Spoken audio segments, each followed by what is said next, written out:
Hey everyone, I'm Peter Stories here to guide you today. If you use this video to drift off to sleep, please tap like, hit subscribe, and drop a comment telling me where you're watching from and what time it is there. Now settle in, get cozy, and let yourself relax.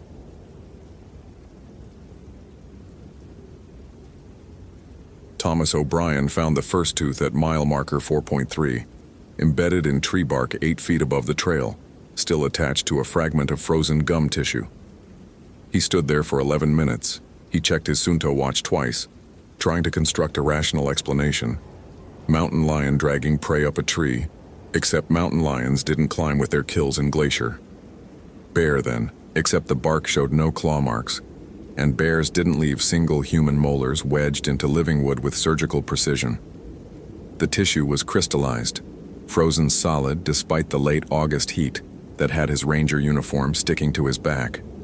Thomas photographed it with his Canon from 4 angles, measured the height with his tape measure, exactly 97 inches from the trail surface, and recorded the GPS coordinates, 48 to 47, 32 N, 113 to 39, 18 W. The kind of documentation he'd done for 3 years before the accident.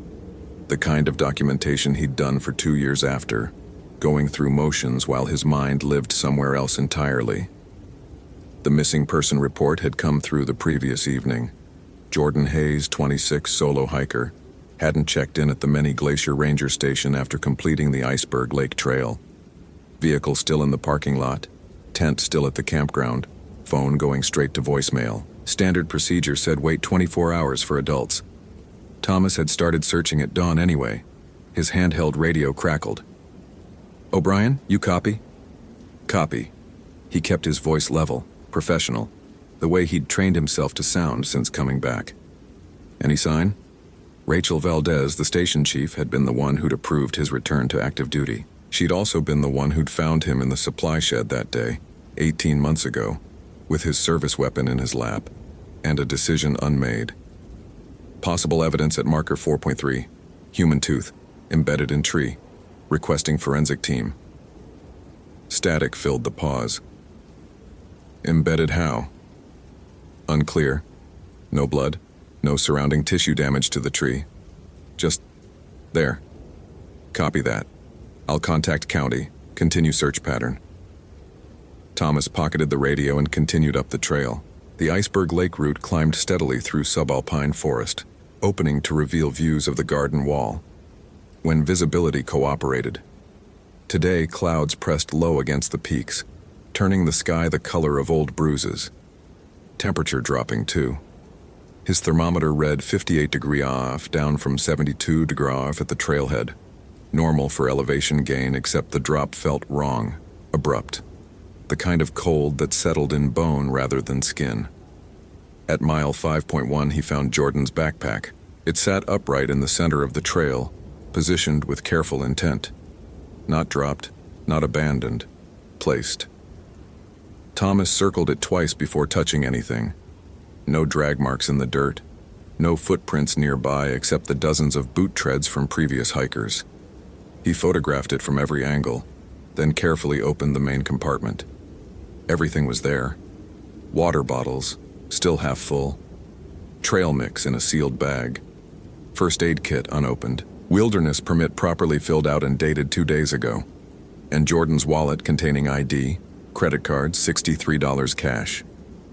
Thomas had worked search and rescue long enough to know what people took when they ran, what they left when they died, what vanished when something else intervened. This was none of those categories. The journal was in the side pocket, bound in water-resistant canvas. Thomas hesitated. Protocol said bag everything, maintain chain of custody. But protocol had been written for normal situations, and the prickling sensation crawling up his spine suggested this situation had stopped being normal somewhere between the tooth and the backpack. He opened the journal. The first 30 pages documented a standard hiking trip. Trail conditions, wildlife sightings, photographs of wildflowers. Jordan wrote in precise, measured sentences, noting elevations and landmarks with the attention of someone who respected the wilderness. Then, 3 pages from the end, the handwriting changed. Something is following me, not animal. Moves wrong, smells wrong, like meat forgotten in a freezer for months. Heard it last night outside my tent, breathing but not breathing. Saw tracks this morning. Started as boot prints, ended as something else. Rangers won't believe me. Need to document everything. Need proof. The next entry was dated yesterday. It spoke, used my mother's voice. She died 4 years ago. It knew things, private things. It wants me to follow. Keeps showing me a path off trail. Promises answers if I follow. Promises she's waiting. I know it's lying. I know what it is. The Blackfeet warned about this. The Weedigo, the Wendigo. But knowing doesn't help when it uses her voice. The final entry was this morning. I'm so hungry, can't remember eating. Food doesn't help. Nothing helps. The ranger from the photo, the one with the dead daughter, he'll understand. He knows what it's like to hear their voices. He'll come looking. He'll find this. Thomas O'Brien. I'm sorry. It knew about her too. Thomas's hands shook so violently the journal slipped. He caught it against his chest, breath coming in shallow gasps. The pines around him had gone silent. No birds, no wind, no insects. Just the hollow sound of his own breathing, and the journal's pages fluttering closed. Jordan knew his name, knew about Lily. Lily, who'd been 9 years old when she fell from Angel Wing Falls on a simple day hike. 3 years and 4 months ago. Lily, whose voice Thomas still heard sometimes in the station's echo, in the rustle of leaves, in his own exhausted mind at 3 a.m. when sleep wouldn't come and guilt did instead. The cold intensified. His breath clouded. Thomas checked his thermometer again. 44 degrees. Impossible. He'd climbed maybe 800 feet since the trailhead. Temperature shouldn't drop 17 degrees. And the silence, the absolute absence of sound, pressed against his eardrums like physical pressure. Then he heard it. Daddy? His heart stopped. Actually stopped for a counted 3 seconds before stuttering back to rhythm. The voice came from up trail, small and frightened and perfect. Lily's voice. The same inflection she'd used when she was scared, when she needed him. No. Thomas forced his legs to move, forced himself to walk toward the sound rather than away, because running meant surrendering to panic, and panic meant death in the wilderness. He'd taught Lily that, right before he let her die. The trail curved around a massive Douglas fir, and Thomas saw the figure. It stood 30 yards ahead, partially obscured by low-hanging branches. Human-shaped, but wrong. Too tall, 7 feet at least. Too thin, limbs like birch saplings, impossibly elongated. It wore tattered remnants of hiking clothes, but the skin visible beneath was gray, desiccated, stretched tight over bones that jutted at angles that defied anatomy. But the face. God, the face. It shifted, flickered. One moment, Jordan Hayes' features eyes wide with terror. The next moment, something else entirely. Skeletal, eyeless, with a mouth that opened too far and revealed teeth like broken glass. Then it flickered again, and Thomas was looking at his daughter. Lily smiled at him, the same gap-toothed smile from every photograph he kept and couldn't look at. I'm so cold, Daddy, why did you let me be so cold? Thomas's Glock 22 was in his hand. He didn't remember drawing it. Standard Park Service issue, 15 rounds of .40 S&W. He'd qualified expert every year. Muscle memory brought the sights into alignment with the center mass of the thing wearing his daughter's face. You're not real, he said. His voice cracked.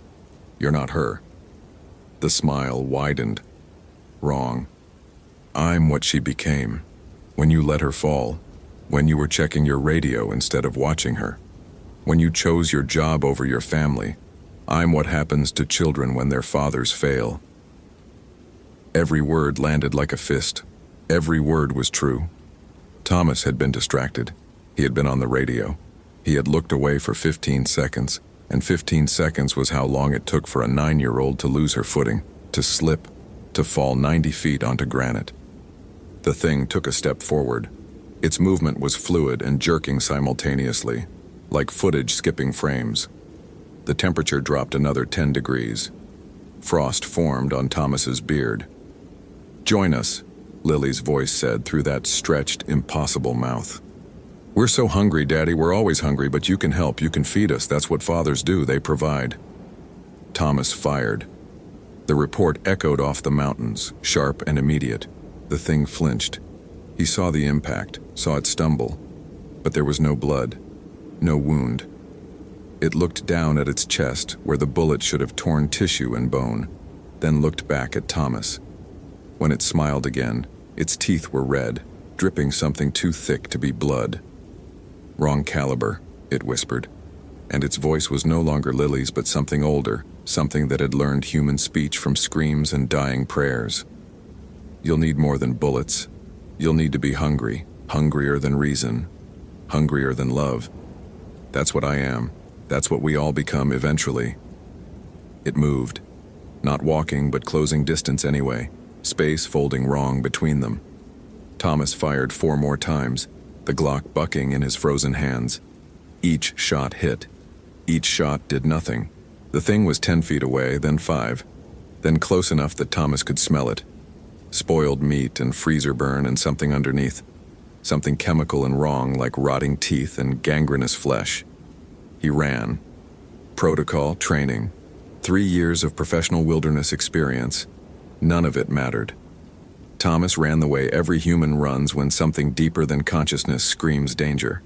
He crashed through undergrowth, leaped over fallen logs, ignored the trail entirely. Behind him he heard movement, not footsteps, something else. The sound of branches snapping, of earth tearing, of reality accommodating something that shouldn't exist. And laughter. Lily's laughter, bright and cruel, and echoing from every direction. Thomas's lungs burned. His legs screamed. The forest blurred around him, landmarks meaningless. He had no idea which direction he was running. North, south, toward the ranger station, or deeper into wilderness. It didn't matter. Nothing mattered except the primal need to escape, to survive, to live for 1 more second and then 1 more after that. He burst into a clearing and stopped so fast he nearly fell. They stood in a circle. 15 figures, maybe 20. All hikers, all wearing clothes from different eras, recent North Face gear, older canvas packs, vintage leather boots from the 1970s, all standing perfectly still, facing inward.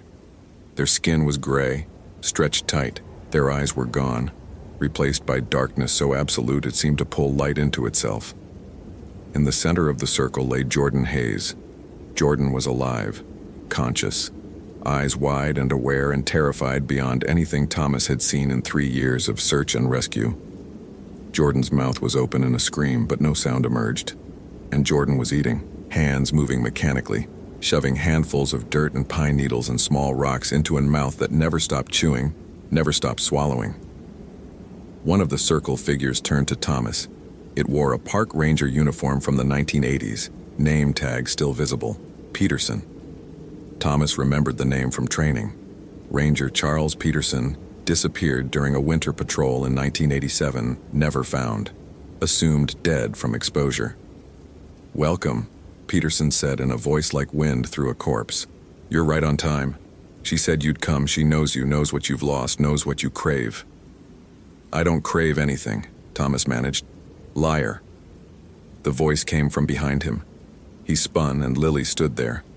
Not the thing wearing Lily's face. His daughter. Actually her. Looking exactly as she had the day she died, down to the butterfly hairpin and the scraped knee from that morning's stumble. "You crave forgiveness," Lily said.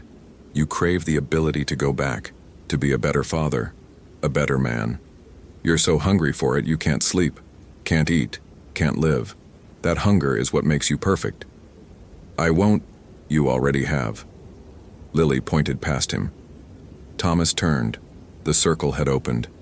In the gap, he could see deeper into the forest, and there, 30 yards away, maybe 40, was another figure. Human-shaped, but somehow less than human. It crouched over something, tearing, feeding. Its back was turned, but Thomas recognized the uniform. The same Forest Service jacket he was wearing. The same duty belt with Glock and radio and first aid kit. It was him. Thomas looked down at his hands. They were translucent. He could see through them to the forest floor beneath, to the pine needles and disturbed earth. His breathing had stopped. He felt no cold anymore, no pain, nothing except the growing emptiness that had lived in his chest since Lily died. "You died on the trail," Lily said softly, and her voice held genuine sorrow. "Mile marker 6.8, approximately 40 minutes ago. Myocardial infarction. The stress, the altitude, the unprocessed grief. Your heart gave out. By the time the forensic team finds your body tomorrow morning, you'll be hypothermic and stiff." No. But Thomas knew it was true. Knew it the way he'd known, deep down, that Lily was dead before they'd recovered her body. Knew it the way he'd known, in the supply shed with the gun in his lap, that there was no coming back from certain choices. "You have a decision," Lily continued. "You can let go. Accept death. Move on to whatever comes next, if anything does. Or you can stay. Feed the hunger. Become what we are. The Blackfeet called us Weedigo, transformed by starvation into something that can never be satisfied.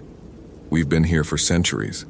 Every missing hiker, every vanished camper, every experienced ranger who disappears on routine patrol. We're always hungry, but we're together, and I'm here."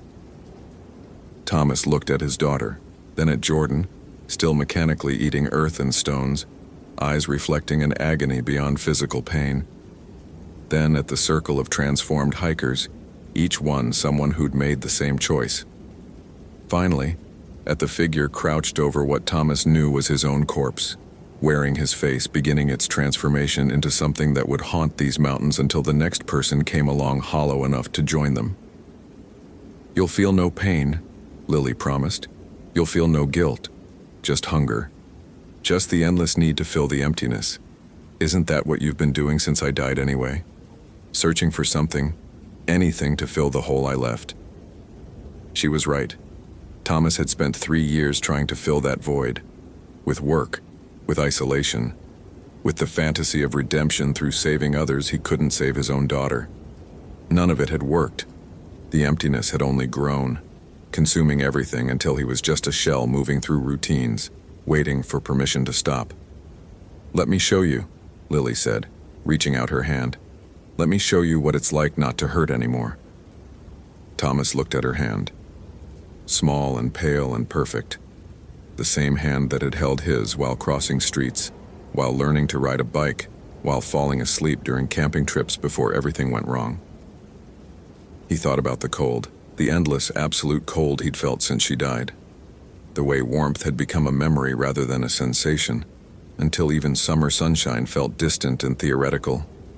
He thought about the nights he couldn't sleep and the mornings he couldn't wake.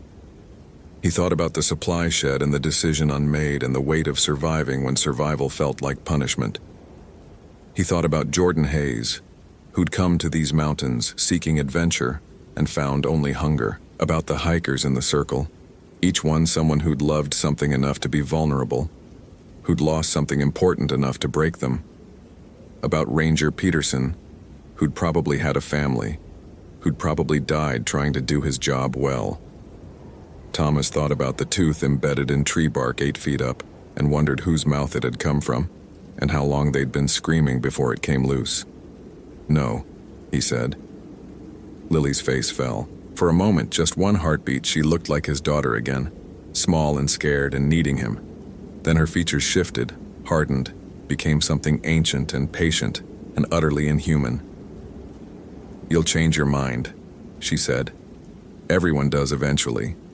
The hunger always wins, and we'll be here when you're ready. We're always here." The circle vanished. The clearing vanished. Thomas stood alone on the Iceberg Lake Trail at mile marker 6.8, and his hands were solid again, and his breathing was loud in his ears, and everything hurt with the sharp clarity of being alive. His radio crackled. "O'Brien, respond. We've located you on GPS. Medical team is en route. Your heart rate monitor alarmed. Do you copy?" Thomas grabbed the radio with shaking hands. "Copy, I'm okay. False alarm." "Negative. Your biometrics showed cardiac event. You're not cleared for solo patrol. Stay put. Help is 3 minutes out. He sank to the ground back against a Douglas fir and waited. 3 minutes felt like hours. The forest remained silent, but it was normal silence now, the quiet of afternoon in late August, broken by distant bird calls and wind in the high branches. The temperature was 63 degrees. The sky was clearing, blue showing through the clouds. Thomas looked at his hands. Solid, real, alive. When the medical team found him, they confirmed acute stress response, elevated cortisol, borderline tachycardia. They airlifted him to Kalispell Regional Medical Center, where a cardiologist ran tests and pronounced him fortunate. A warning shot, she called it. His body telling him to make changes before those changes got made for him. They found Jordan Hayes' body 4 days later, 11 miles off trail in terrain that required technical climbing to access. Cause of death: exposure and severe dehydration. The medical examiner noted extensive damage to the hands and mouth, consistent with psychological break leading to consumption of non-food items. Jordan's stomach contained 2 pounds of organic matter: dirt, bark, small stones. The journal was never found. Ranger Peterson's remains were discovered that same week by a group of archaeologists studying old-growth forest patterns. His bones were scattered across a 300-yard radius, showing evidence of scavenging by multiple species over decades. The department held a small memorial service. Peterson's daughter attended. She was 53 years old and had spent her entire life wondering what happened to her father. Thomas attended the service. He shook the daughter's hand, told her he was sorry, and meant it. He resigned from the Park Service 2 weeks later. Rachel Valdez didn't argue. She'd read his report, the sanitized version that left out voices and visions and offers from the dead. She'd seen the look in his eyes. She'd seen that look before, in other rangers who'd spent too long in the mountains and come back changed. "Take care of yourself," she said, and they both knew he wouldn't. Thomas moved to Seattle, found work as a technical writer for an outdoor gear company. Bland, safe, fluorescent lit. He saw a therapist twice a week, took the medications prescribed, attended support groups for parents who'd lost children. He did all the things he was supposed to do. But some nights, when Seattle rain hammered against his apartment window and the city sounds faded, he heard her voice. Not Lily's voice as it had been, the other voice, the ancient one, patient and hungry and waiting. "The offer stands," it whispered through the rain and distance. "The emptiness remains. We remain. And hunger," Thomas O'Brien, "is the most patient of all predators." He never returned to Glacier National Park, but in the years that followed, he tracked the missing persons reports from that region. An average of 1.6 people vanished per year from the park system, despite increasing safety measures and technology. Some were found, most were not. The numbers never dropped. Thomas understood why. Every year on the anniversary of Lily's death, he received a package. No return address. Inside, a single tooth, clean and white and human. He never turned them over to authorities. He never threw them away. He kept them in a small wooden box in his closet where they accumulated like prayers to something that did not answer, or perhaps had answered already in the only way it knew how. On the 5th anniversary, the package contained something different. Jordan Hayes' journal, water-stained and dirty, but intact. The final entry, the one Thomas remembered reading on the trail, was there, along with one addition in handwriting that was neither Jordan's nor his own. "Tell them we're waiting. Tell them the mountains remember. Tell them hunger is inheritance, and the inheritance always comes due." Thomas burned the journal that night in his kitchen sink. The smoke smelled like frozen meat and his daughter's shampoo. He never told anyone.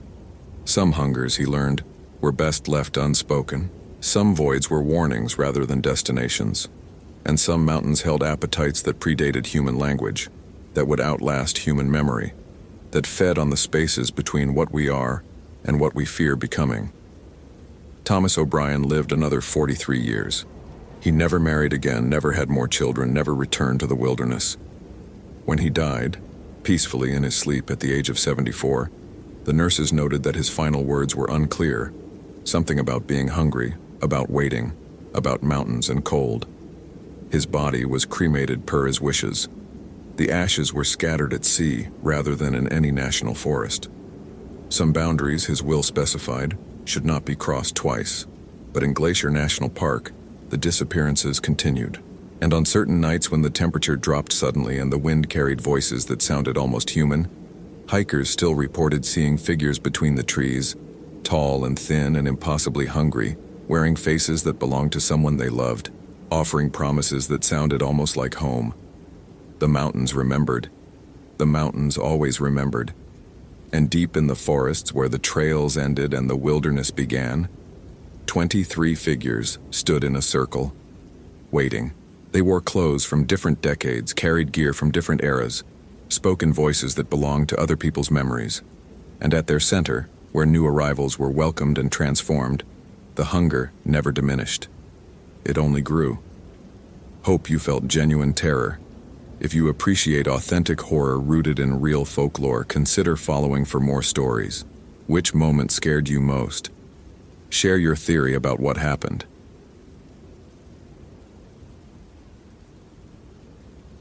The trees in the Hoh rainforest were growing inward.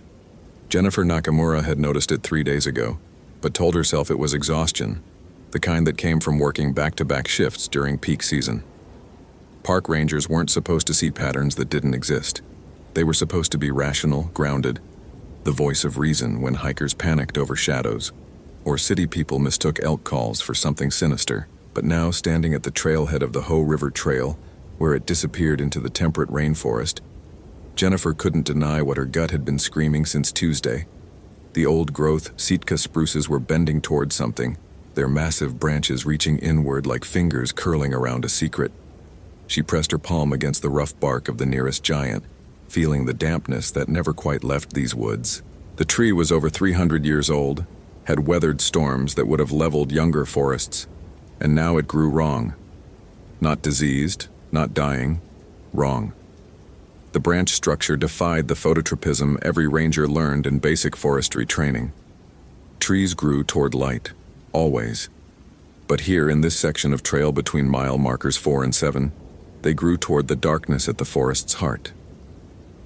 Jennifer pulled her hand back, wiping moss residue on her Park Service pants. Her Garmin GPS read 47.8594 degree N, 123.9345 degrees W. Coordinates she'd verified 3 times because they shouldn't be giving her the readings they were. According to the satellite data, she was standing in the middle of the Hoh River. According to her eyes, she was on solid ground with Derek Sullivan's abandoned Subaru Outback 20 yards behind her, driver's door still open, keys in the ignition, phone charging cable plugged into nothing. The missing person report had come through official channels 4 days ago. Derek Sullivan, 29, environmental studies graduate student from University of Washington, had failed to return from a solo research trip. His faculty advisor had waited the requisite 48 hours before calling it in, though she'd admitted during the interview that Derek was obsessive about his work, often losing track of time when he was onto something. The something in this case was his dissertation on fungal networks in old-growth forests, specifically whether mycorrhizal communication systems could be disrupted by invasive species. Jennifer had read his research proposal twice. It was thorough, methodical, the kind of academic work that made her own forestry degree feel incomplete. Derek had planned to spend 2 weeks in the Hoh, taking soil samples and documenting root systems. He'd filed all the proper permits, listed his gear meticulously, provided his expected route. Everything by the book, except he'd been gone 23 days. And his credit card had been used at a gas station in Forks yesterday morning, 9 days after he was supposed to have run out of supplies. Jennifer adjusted the weight of her pack, SAR standard loadout, 60 pounds including the AED she hoped she wouldn't need, and studied the trail ahead. The forest here was famous for its biomass density, the highest in any temperate rainforest in the continental United States.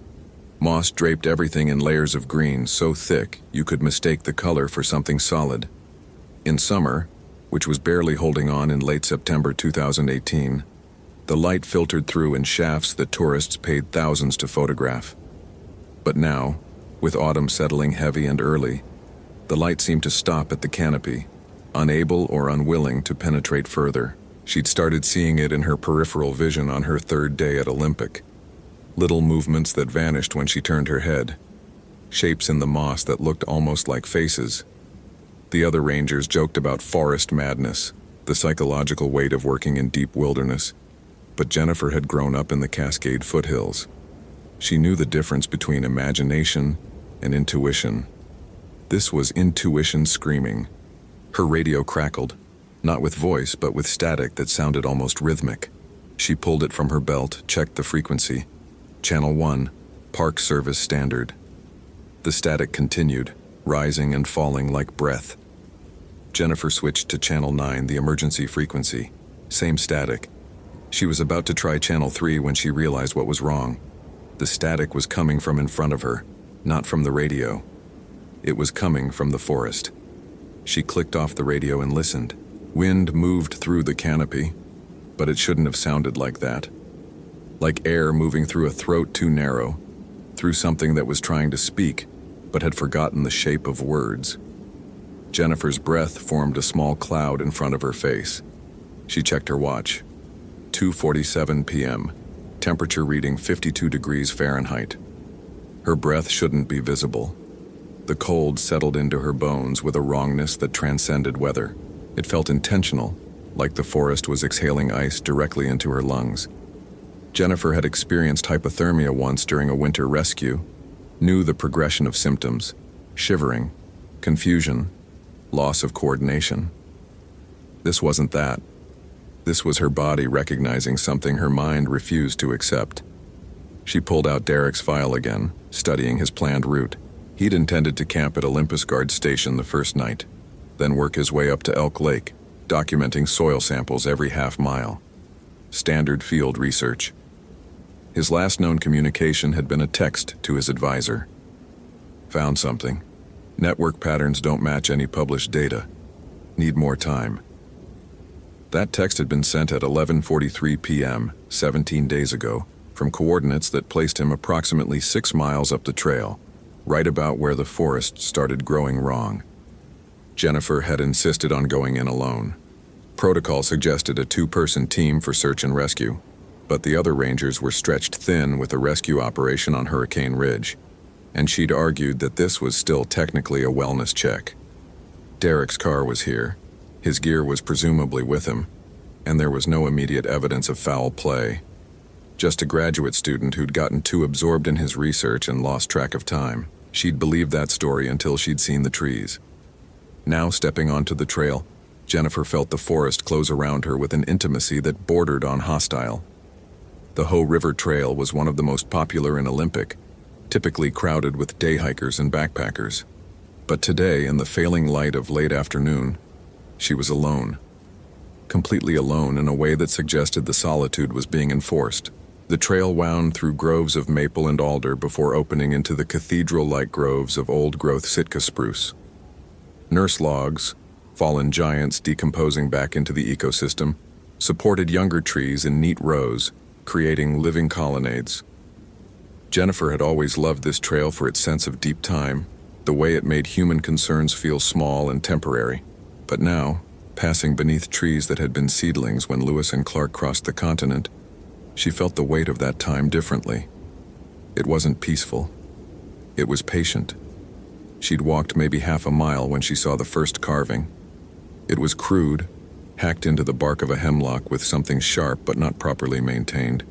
A knife going dull, perhaps, or something more improvised. The symbol looked vaguely like a spiral, or maybe a curled form, but it was the context that made Jennifer's stomach tighten. Carved trees meant human presence, which meant Derek might have left trail markers, except this wasn't his style. His research proposal had included detailed protocols for minimal impact. He was supposed to flag his sample sites with biodegradable tape, not deface centuries-old trees. She photographed it with her park-issued digital camera, then moved on. 20 yards later, she found another carving. This one was deeper, more violent. The tree's sap had bled around the cut, darkening to an amber that looked disturbingly organic. Jennifer touched it carefully, found it tacky but not fresh. Maybe 3, 4 days old. After Derek's credit card had been used in Forks. The trail climbed gradually, following the river's course upstream. Sound carried strangely here. The rush of water should have been constant, but instead it came in waves, present and then absent, as if something was periodically blocking it. Jennifer's hiking boots, broken in over 2 seasons, felt wrong on her feet. Not uncomfortable exactly, but misaligned, like she was walking at a slight angle to gravity. She'd gone maybe 2 miles when she found Derek's first campsite. The tent was a Mountain Hardware Trango 2, high-end gear for serious conditions, properly secured with guy lines and stakes. It sat in a flat area 30 feet off the trail, positioned according to leave no trace principles. Everything looked textbook correct except for the smell. Jennifer approached slowly, hand on the bear spray she carried, even though black bears in Olympic were typically shy. The smell intensified as she got closer. Not decomposition, which she'd unfortunately learned to recognize during her training, but something chemical and organic combined. Like copper mixed with soil, with an undercurrent of something she couldn't name. "Derek Sullivan," she called out, following protocol. "This is Ranger Nakamura with Olympic National Park. I'm here to check on your welfare." No response. The tent's vestibule was zipped closed, but not all the way. Whoever had last used it had left a gap of maybe 6 inches. Jennifer pulled her flashlight, though enough afternoon light remained to see clearly. She circled the campsite first, noting the hanging bear bag, properly secured 12 feet up and 6 feet from the trunk. She noted the ring of stones containing old coals. A fire pit that shouldn't have been here since fires were prohibited in the backcountry except in established sites, but at least it was well managed. What stopped her was the food. Derek's bear bag was full. She could see the shapes through the waterproof sack. Freeze-dried meals, energy bars, the bulk of supplies for a multi-week trip. All of it still there. Unopened.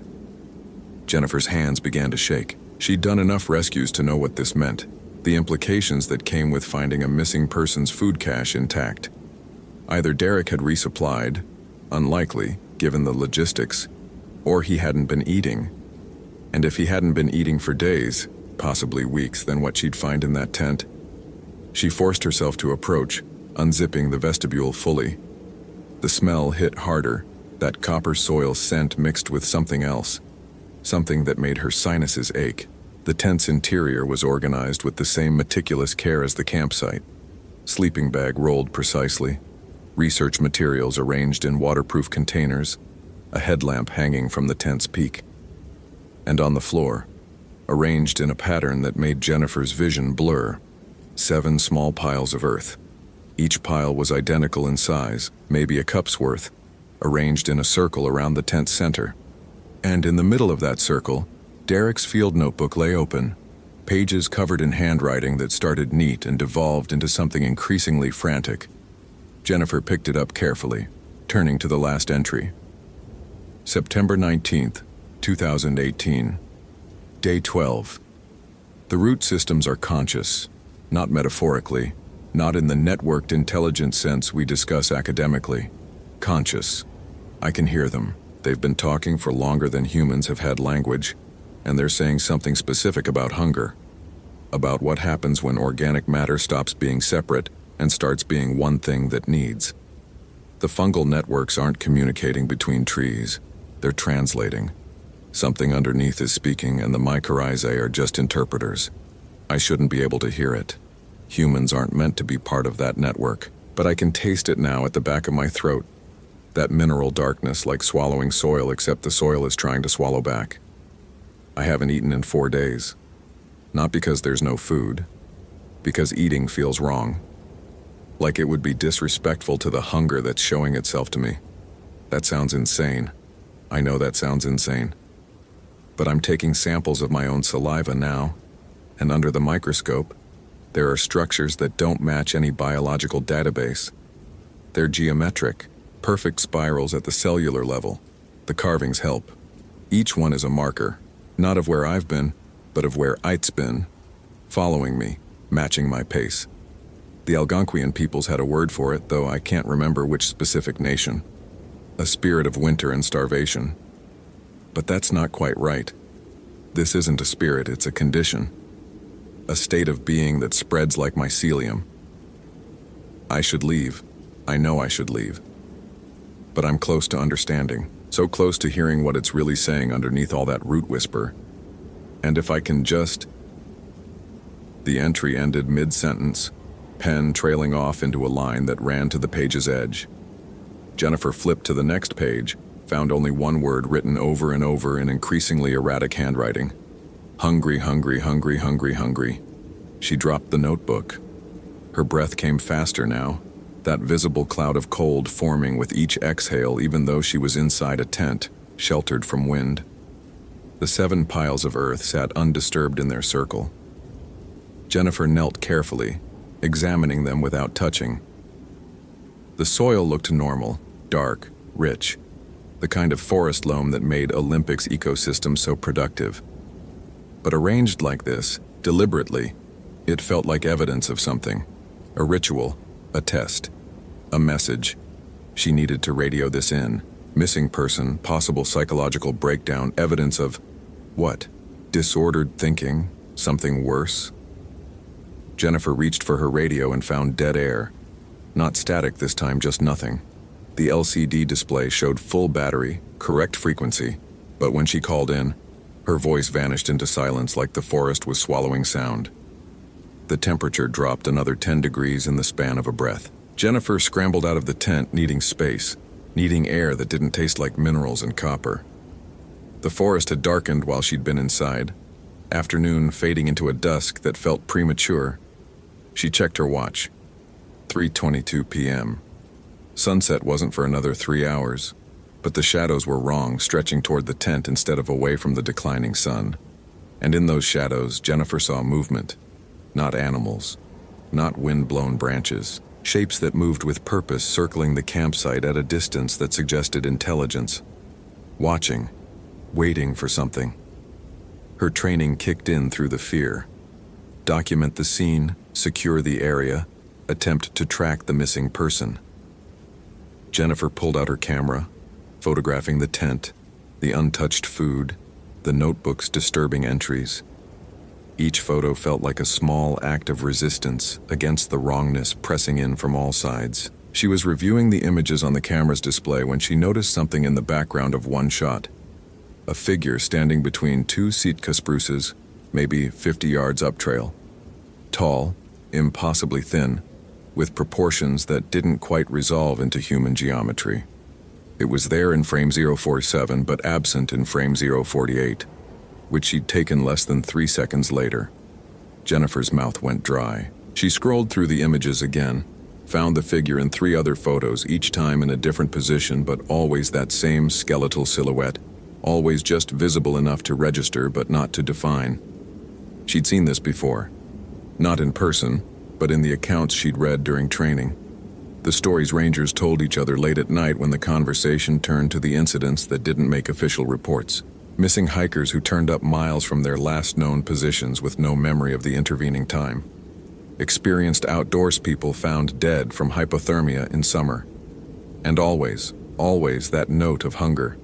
People found with empty packs, food left behind, bodies showing signs of starvation despite adequate supplies. The Maka people, whose traditional territories included parts of what was now Olympic National Park, had stories about something that walked the winter forest, a spirit of ice and consumption. The word had variations depending on dialect, but Jennifer's grandfather, who'd grown up on the Muckleshoot Reservation before marrying into a Japanese-American family, had told her the Lushoot seed version once. Statikal, roughly translated as the one who eats, or the hunger that walks. She'd been 12, thought it was just a scary story. Now, standing in forest that grew wrong, holding evidence of a man slowly losing his mind to something he could hear in the earth, Jennifer understood it was documentation. The shadows moved closer. Jennifer made a decision that went against every piece of training she'd received. She followed Derek's trail deeper into the woods. Protocol said, establish a base camp, call for backup, wait for additional resources, but her radio was dead. The sun was setting wrong, and something was watching from the trees with an interest that felt distinctly like predation. Derek's route wasn't hard to follow. He'd marked it with those carvings, each one more violent than the last, hacked into bark with increasing desperation. The symbols weren't random. Jennifer recognized them now as crude representations of spirals, the same pattern that appeared in his notebook drawings. She passed 5, 10, 15 carvings, each one accompanied by that copper soil smell and a corresponding drop in temperature. The Hoh River Trail branched at mile 5.3, with a spur trail leading up toward Elk Lake. Derek had gone that direction, into less trafficked wilderness, away from the main thoroughfare where someone might have noticed something wrong. Jennifer paused at the junction, pulled out her backup GPS unit, a older Garmin 60 CSX that she kept charged out of paranoia. It showed her position, but the trail on the screen didn't match the reality she was walking through. According to the GPS, she should be crossing the river. According to the ground beneath her feet, the river had moved, or she had, or geography was suggestion rather than fact. She pressed forward, breathing through her mouth to avoid the smell that was growing stronger. The trail climbed now, switchbacking up the side of a ridge. Old growth gave way to younger forest, alders and hemlocks that formed a tighter canopy. Less light penetrated here.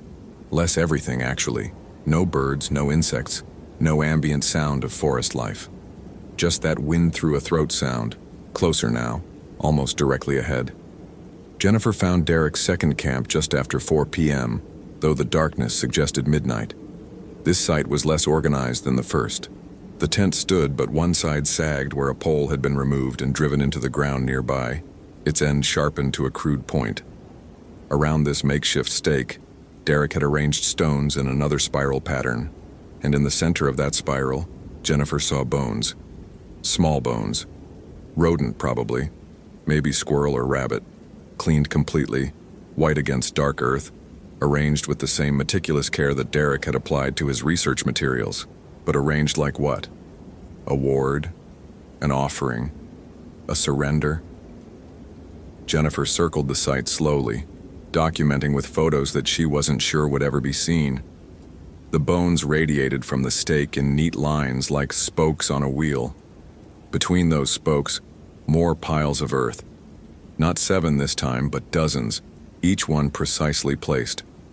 The pattern made her head hurt to look at directly, created optical illusions that suggested depth where there should be flatness, movement where everything was still. Derek's second notebook was here too, wedged into the tent's collapsed side. Jennifer retrieved it carefully, flipped to the most recent entry. September 23rd, 2018, day 16. It's not speaking English. It's not speaking anything that has words. But I understand now. Hunger isn't a need. It's a state of being. The root system showed me. Everything consumes everything else, down to the cellular level. Trees eat soil, eat decomposing matter, eat smaller organisms, and it all cycles through these networks that have no beginning and no end. We're not individuals. We're temporary configurations of matter that thinks it's separate. The thing in the forest knows this, has always known this. It doesn't hunt. It reminds. It shows you what you really are. Meat that wants more meat, consumption stacked on consumption, hunger all the way down. I can feel it in my teeth now. They ache like they're growing, changing, preparing for something I should be horrified by, but instead feels inevitable. The carvings are protective only in the sense that they mark my territory, show that I understand the rules. But I'm losing. Losing mass, losing coherence, losing the membrane that separates me from not me. There's a word for what I'm becoming. The Algonquian peoples knew it. My anthropology background is finally useful for something. Wendigo, Witiko, Windigo. Variations across nations, but the core concept is consistent. Transformation through taboo consumption. But they had it backwards, I think. It's not that you become the Wendigo by eating human flesh. It's that the Wendigo shows you that you've always been eating flesh. Always been hunger wearing a human shape, and once you see that truth, you can't unsee it. I found something at the base of that old Sitka, the one with the triple trunk at mile marker 6.5. Scratched into the heartwood, protected by the outer bark. Names, dates, coordinates, evidence of others who'd been shown the truth. The oldest one I could make out was 1897. The most recent was 2003. I should add mine. I should mark that I was here, that I understood, that I became. But my hands are shaking too badly to hold the knife. Everything's shaking. My cells are shaking apart, and I can taste the mycorrhizae in my saliva, spreading through my oral cavity, wanting to connect me to the network, wanting to make me part of that hungry chorus underneath. The cold helps. Ice preserves. Maybe that's why it manifests cold, not as a characteristic, but as a mercy. Slow the decay, prolong the transformation. Let you really feel what it means to be unmade by your own understanding. I won't go back to the car. Can't. The person who drove here doesn't exist anymore. That person believed in boundaries, in self, in the lie of individuality. That person had a research project and a thesis advisor and a future. This person, this configuration of matter that remembers being Derek Sullivan, only has hunger and the clear, terrible knowledge that hunger is all there is.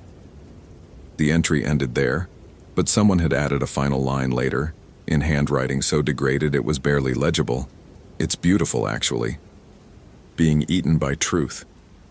Jennifer's hands were steady as she closed the notebook, steadier than they should have been. Some part of her had expected this, had known from the moment she saw the trees growing wrong that she was tracking something worse than a missing person. She was tracking a transformation, and the thing about transformations was that they were contagious. She could taste it now, too, that mineral darkness Derek had described, like swallowing the forest floor, and underneath that taste, something else, a resonance, a vibration that matched the frequency of that wind through a throat sound. The forest wasn't making that sound. She was. They all were. Everything connected through those mycorrhizal networks that Derek had been studying. All of them speaking in that pre-language language of consumption and need. Her radio crackled to life suddenly, violently, and a voice came through. Not the dispatcher, not any ranger Jennifer recognized, but something approximating human speech, fractured and layered like multiple people talking simultaneously. Jennifer Nakamura, you understand now. You hear the network. You taste the truth. Why do you resist? Jennifer's finger hovered over the radio's power button. She should turn it off, should smash it, should do anything other than respond. But her mouth opened and words came out, her voice sounding strange in her own ears. Where is Derek Sullivan? Laughter, if laughter could sound like ice cracking under pressure. Derek Sullivan is where Derek Sullivan always was, in the network, in the soil, in the hunger that thinks it's a man. Do you want to see? No. You're lying. That's what makes you perfect. You've been hearing the truth your whole life, calling it intuition, calling it sensitivity, but you've always known, Jennifer Nakamura. You've always been able to hear what's underneath. That's why you came alone. That's why you followed the trail. That's why you're still standing here instead of running. The radio went dead again. Jennifer looked down at her hands. In the strange darkness, they looked gray, bloodless. Her fingernails had taken on a bluish tint. She'd been cold for... how long now? Hours? Since she entered the forest? Since she was born? No. No, this was hypothermia talking, or panic, or the psychological weight of finding evidence that Derek Sullivan had experienced some kind of breakdown. She was trained for this. She knew the symptoms of exposure, knew how fear could create feedback loops that mimicked physical symptoms. She would document the scene, retreat to the trailhead, call in backup with a proper radio from her vehicle. Standard procedure. Except the trail behind her was gone. Jennifer spun, flashlight beam cutting through darkness that shouldn't exist yet, and saw only forest. No path, no markers, no broken undergrowth where she'd walked.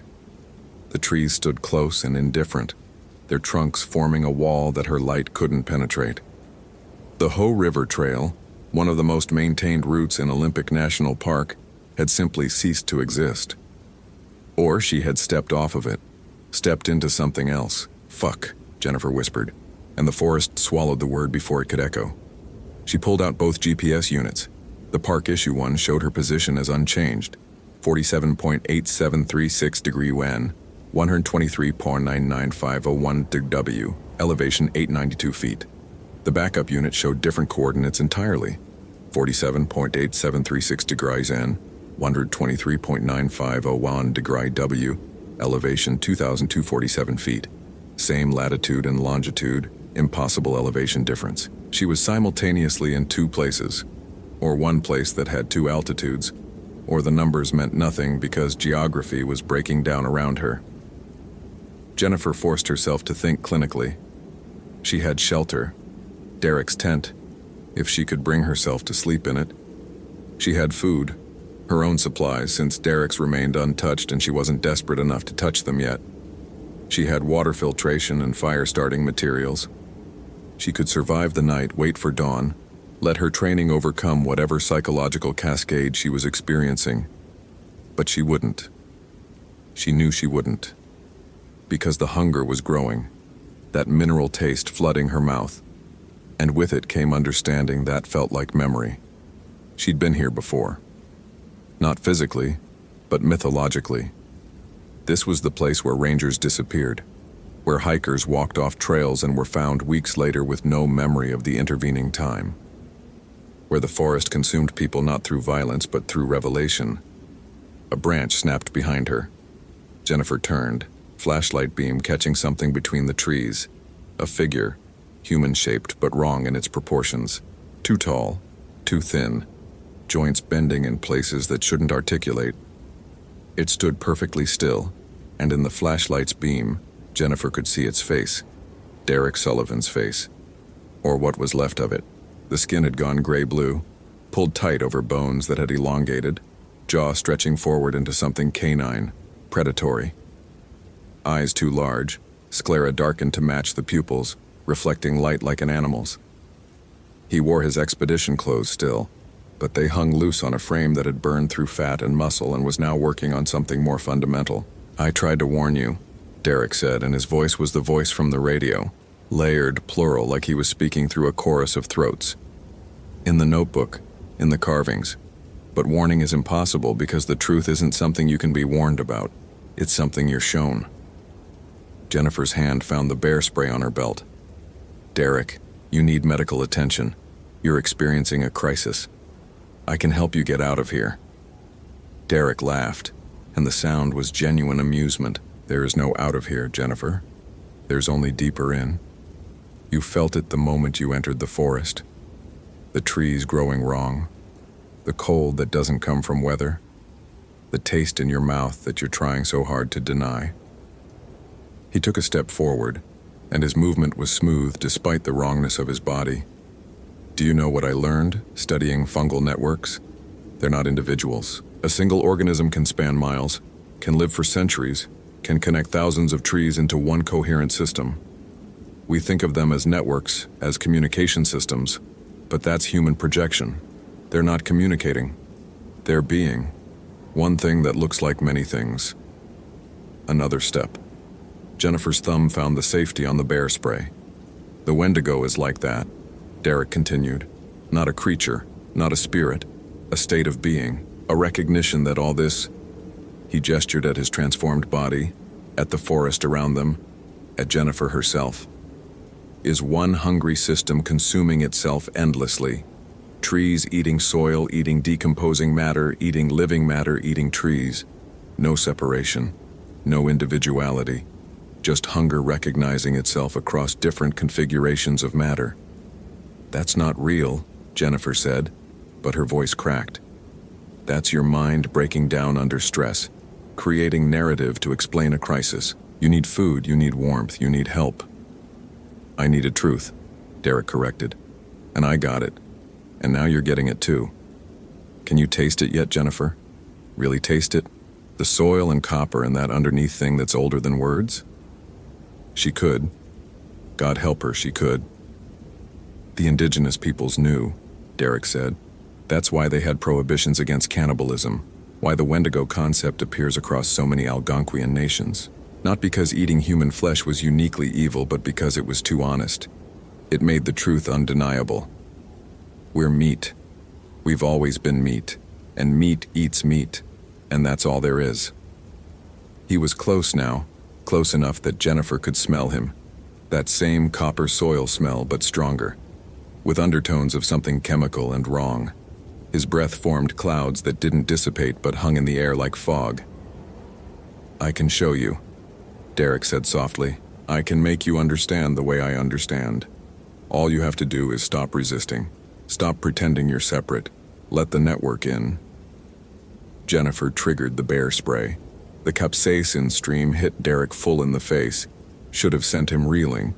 Should have incapacitated him instantly. Instead, he stood there, that too large mouth opening in something like surprise. The spray seemed to absorb into his skin rather than burning it. He reached up slowly, touched his face where the chemicals should have been causing agony, and looked at his fingers with what seemed like confusion. "I don't feel that," he said. "I should feel that. Pain it's one of the last human responses. Why don't I?" He swayed suddenly, and Jennifer saw the thing underneath the Derek shape. Something skeletal and vast, reaching through him, using his body as a puppet. Something that had been patient, had been gentle, had been trying to convince rather than force. But patience was ending. Jennifer ran. The forest closed around her like a fist. Trees that had been 10 feet apart pressed closer, roots surfacing to trip her, branches whipping at her face. She didn't know which direction she was running, didn't care. Away from Derek, away from the truth he was trying to show her, away from the taste in her mouth that was growing stronger with each breath. Behind her she heard movement, not running but something worse. A steady, inexorable pursuit. The sound of joints that shouldn't exist, bending in ways that suggested Derek's transformation had progressed beyond anything recognizably human. Jennifer's flashlight died, battery full, bulb intact, but no light. She ran in darkness through a forest that was actively hostile, bark scraping her arms, roots catching her boots, the cold so intense now that each breath felt like inhaling glass. She lasted maybe 3 minutes before the ground vanished beneath her feet. The fall was short, maybe 8 feet, into a depression she should have seen but somehow hadn't. Jennifer hit hard, felt something in her ankle twist, pain shooting up her leg in a spike that cut through the cold and the fear and the taste of soil in her mouth. She lay there breathing hard and realized she could see, not from her flashlight, that was still dead in her hand, but from something else, a phosphorescence that emanated from the forest floor itself, the mycelium, the fungal networks Derek had been studying. They glowed with a faint greenish light, creating patterns that hurt to look at directly, spirals within spirals within spirals. And in that light, Jennifer saw the tree. It was old, older than the United States, older than European contact, old enough that its roots had carved channels in bedrock and its trunk had a girth that 4 people couldn't encircle. A Sitka spruce, one of the giants that had witnessed centuries of human history and remained unmoved. And carved into its bark, protected by the outer layers, she saw what Derek had described: names, dates, coordinates, evidence of others who had been shown. Jennifer crawled closer, ankle screaming, pulled herself up to read the carvings. They went back further than Derek had said. The oldest she could make out was 1743, in a script that suggested Spanish influence. Others followed: 1789, 1823, 1856, 1897, 1903, 1924, 1947, 1963, 1989, 2003, and space left for more, grooves in the bark waiting to be deepened, to be claimed. Between the dates, words, not English, not Spanish, but something older. Jennifer's grandfather's voice came back to her from childhood, teaching her fragments of Lushut seed, statico, the hunger that walks. And below that another word, repeated with slight variations: Witico, Wendigo, Windigo. The same concept across different Algonquian languages. And then, in fresher cuts, truth, network, understanding. Derek emerged from the darkness above the depression, moving with that boneless grace that suggested his spine had reformed into something more flexible. He looked down at Jennifer with those overlarge eyes, and there was something like sadness in them. "You see it now," he said. "The continuity, the tradition. This isn't new. It's not me going crazy, and it's not you going crazy. It's the forest showing us what's underneath the illusion of self." "No," Jennifer said, though her conviction was cracking. "No, it's a cultural phenomenon, mass hysteria, environmental factors affecting neurochemistry. There's a rational explanation." "There is a rational explanation," Derek agreed. "That's what makes it so terrible. The explanation is that we were never separate. That consciousness is an emergent property of connected systems. That what you call you is just a temporary configuration of matter that's learning to recognize itself as part of something larger." He crouched at the edge of the depression, head tilting at an angle that should have broken his neck. "The Wendigo doesn't possess you. It reveals you. Shows you that the hunger you've been fighting your whole life, the ambition, the desire, the need to consume resources and experiences and relationships, that's not a failing. It's what you are, what we all are, hunger wearing shapes that think they're people." Jennifer's hand found something in the soil beside her, a root, thick and ropey, and in contact with that root, she felt connection, deep and vast and undeniable.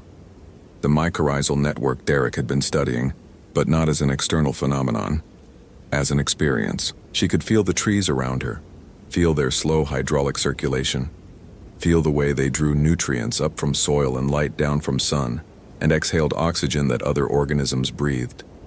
She could feel smaller organisms, insects and fungi and bacteria, each one a node in a system that sprawled across the entire forest.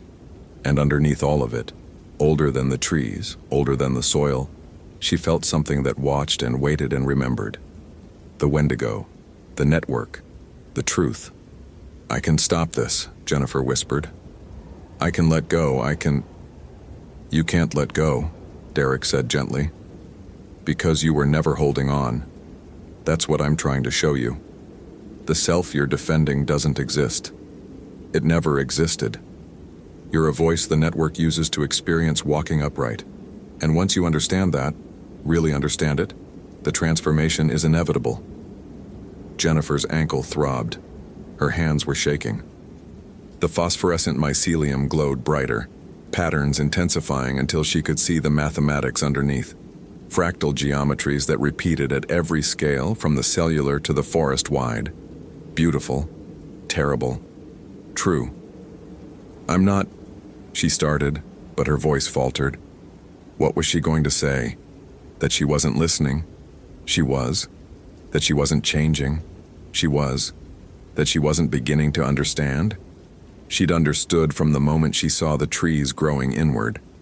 Derek climbed down into the depression, movements precise despite his transformed body. He sat across from Jennifer, legs folding in ways that suggested extra joints. Up close, she could see the extent of his transformation, skin translucent in places, revealing the mycelial growth underneath. His teeth had lengthened into something between human and animal. His hands ended in claws that were elegant, efficient, designed for tearing. "I don't want to hurt you," he said, and it sounded like the truth. "I want to show you. Because once you see, the fear ends, the isolation ends, the pretense of being a separate thing, alone in your skull, desperate to consume enough to fill the emptiness, that ends." "And what replaces it?" Jennifer asked. Derek smiled, and it was the most disturbing thing Jennifer had seen yet, because it was genuinely happy. "Communion," he said. "With the forest, with the truth, with the hunger that unites all living things. You stop fighting what you are and just be it." Jennifer's rational mind, the part that had earned degrees and passed tests and memorized protocols, was screaming.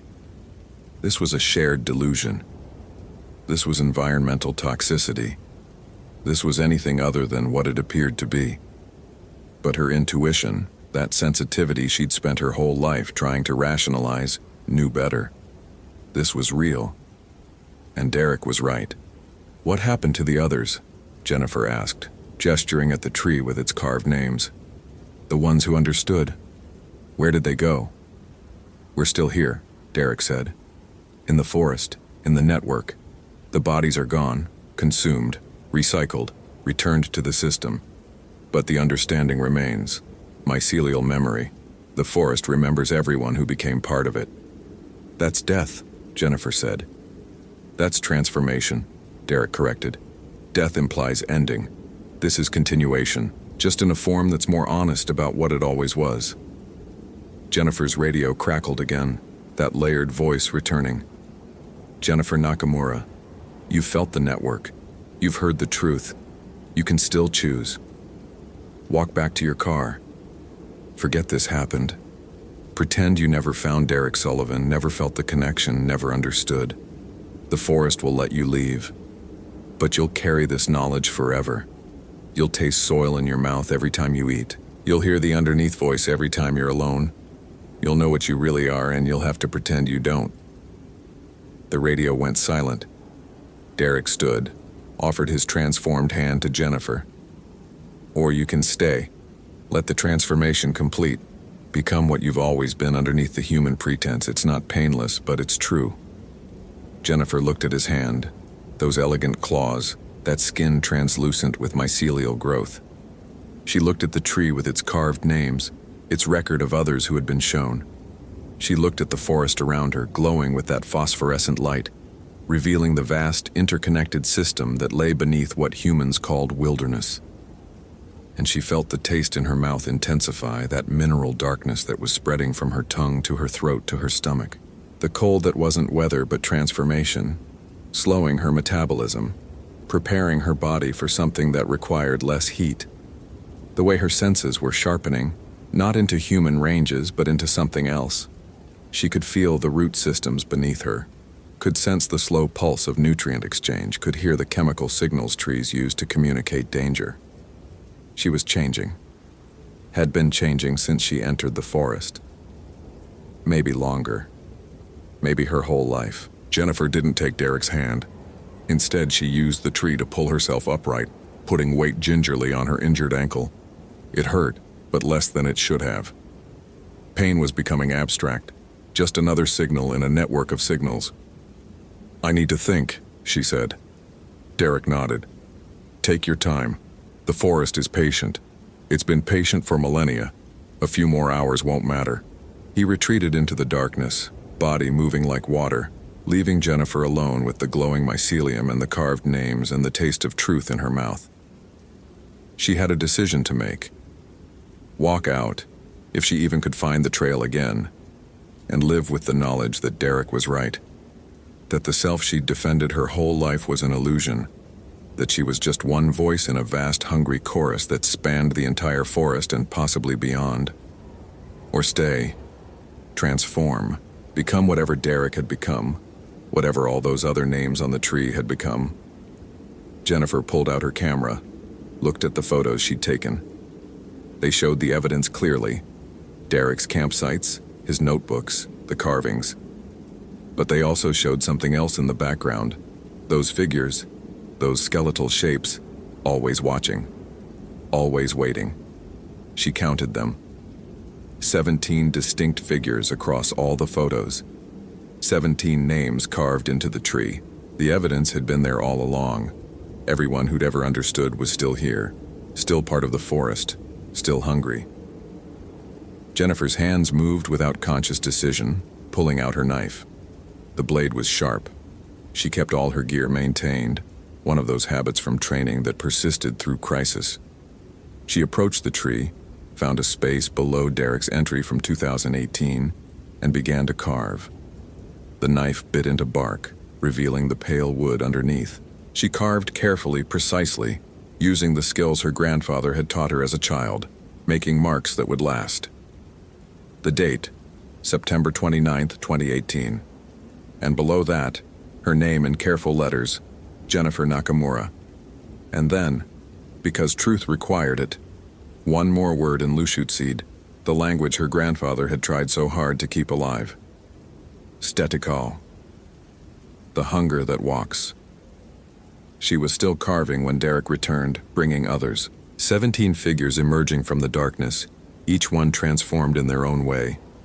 Some further along than Derek, barely human. Others still recognizably themselves, just beginning to change. They formed a circle around Jennifer, watching with eyes that reflected phosphorescent light. "Welcome," they said in chorus, voices layering into that resonance that sounded like wind through two narrow spaces. "Welcome to what you've always been. Welcome home." Jennifer finished the carving, put away her knife, and turned to face them. The cold had reached her core now. The taste of soil filled her mouth completely. And underneath everything, she felt the network, vast and patient, and eternally, magnificently hungry. She opened her mouth to speak, but what came out wasn't words. It was that underneath sound, that pre-language of need and consumption and truth.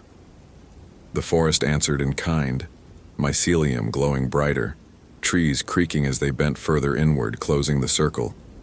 Jennifer Nakamura, park ranger, daughter of loggers and fishermen, woman who'd spent her life pretending intuition was coincidence, took her first step into transformation. And the forest, ancient and patient, began to teach her what it meant to be honestly, perfectly, eternally hungry. The radio, forgotten on the ground, crackled one last time. "Ranger Nakamura, please confirm your status." But Jennifer Nakamura didn't exist anymore. Only the network remained, adding one more voice to its chorus, one more node to its vast, hungry system. The forest continued its cycles, consumption and decomposition, growth and decay, hunger acknowledging hunger across millennia. And somewhere in Olympic National Park, a car sat at a trailhead, doors open, keys in the ignition, waiting for a ranger who would never return, who had become finally and truthfully what she'd always been underneath. The forest grew quiet, or not quiet. There was never true silence in wilderness, but the underneath sound faded to something subliminal, something that would only be noticed by those sensitive enough to hear, by those whose intuition outpaced their rationality, by those who, like Jennifer Nakamura, were already halfway to transformation before they even entered the trees. October arrived with early snow. The search for Jennifer Nakamura was suspended after 2 weeks when rangers found her truck, but no trace of her or Derek Sullivan. The official report cited the vast, difficult terrain.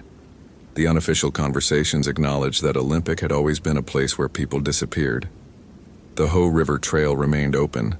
Hikers walked it daily, marveling at the old-growth forest, taking photos of the moss-draped giants. None of them noticed the trees growing inward. None of them could taste the soil in the air. None of them heard the underneath sound, that chorus of hunger that spanned root systems and mycelial networks in the deep, patient places where truth waited to be shown.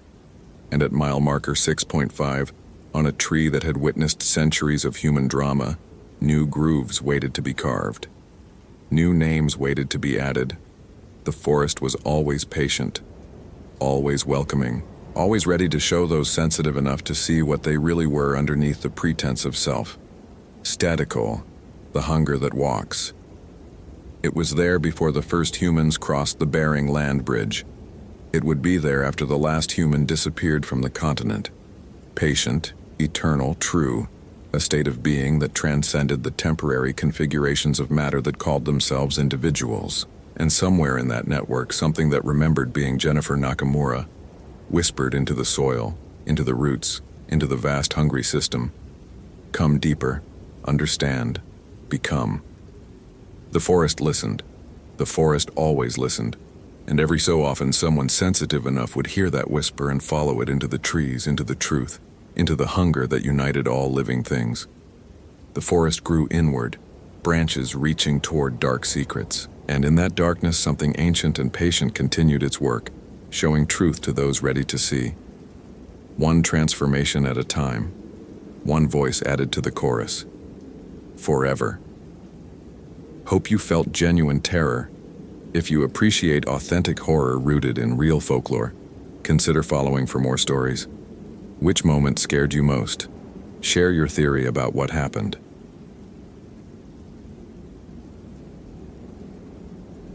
The boot print stopped at the edge of the frozen lake, but the ice showed no cracks, no holes, no signs of breakthrough.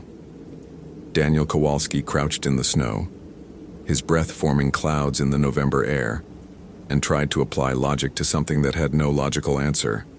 He'd been a ranger at Glacier National Park for 8 years, and in that time, he'd learned to trust patterns. Weather patterns, animal behavior patterns, human error patterns. The world operated on systems, on cause and effect, and every mystery had a rational explanation if you gathered enough data. The boot prints in front of him violated every pattern he knew. Ashley Nguyen had been missing for 36 hours.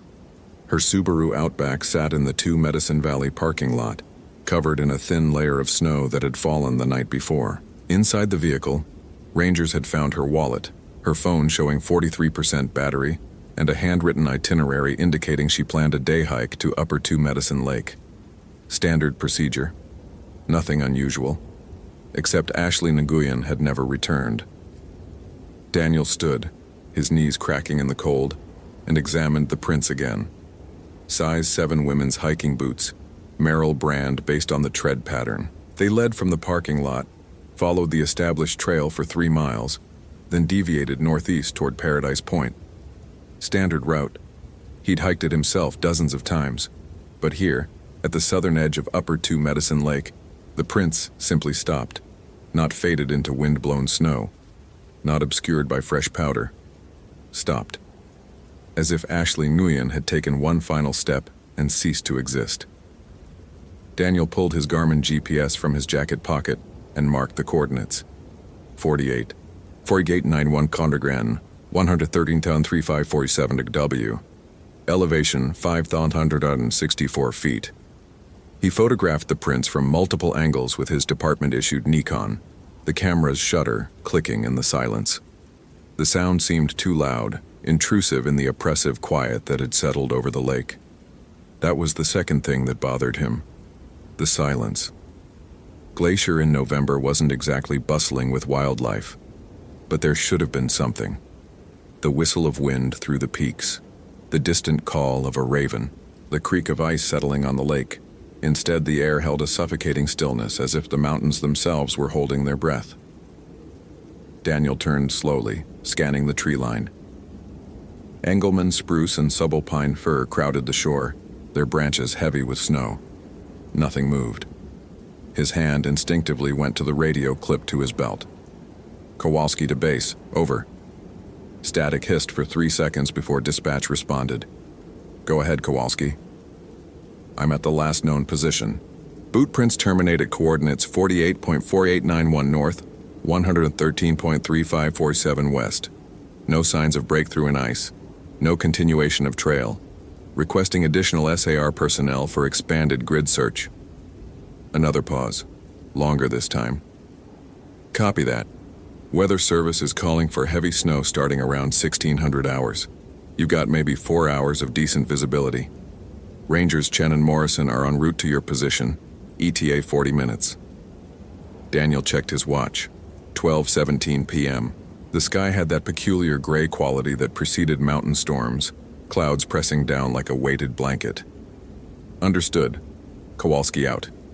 He should have waited for backup. Protocol dictated as much. But something about those boot prints nagged at him, demanded explanation. Daniel had built his career on logic, on following evidence to inevitable conclusions. The evidence here pointed to impossibility, and impossibility offended him on a fundamental level. He walked the perimeter of where the prints ended, searching for any indication of what happened next. The snow around the final print looked undisturbed, but when he knelt down and examined it more closely, he noticed something odd. The snow had a crystalline quality to it, as if it had melted slightly and refrozen. He touched it with his gloved finger. The crystals were sharp, almost glass-like. Flash freezing. That's what it reminded him of. But flash freezing required temperatures far below what they'd experienced. The overnight low had been 18 degrees Fahrenheit. Cold, certainly, but not cold enough for this kind of rapid crystallization. Daniel stood and looked out across the lake. Upper 2.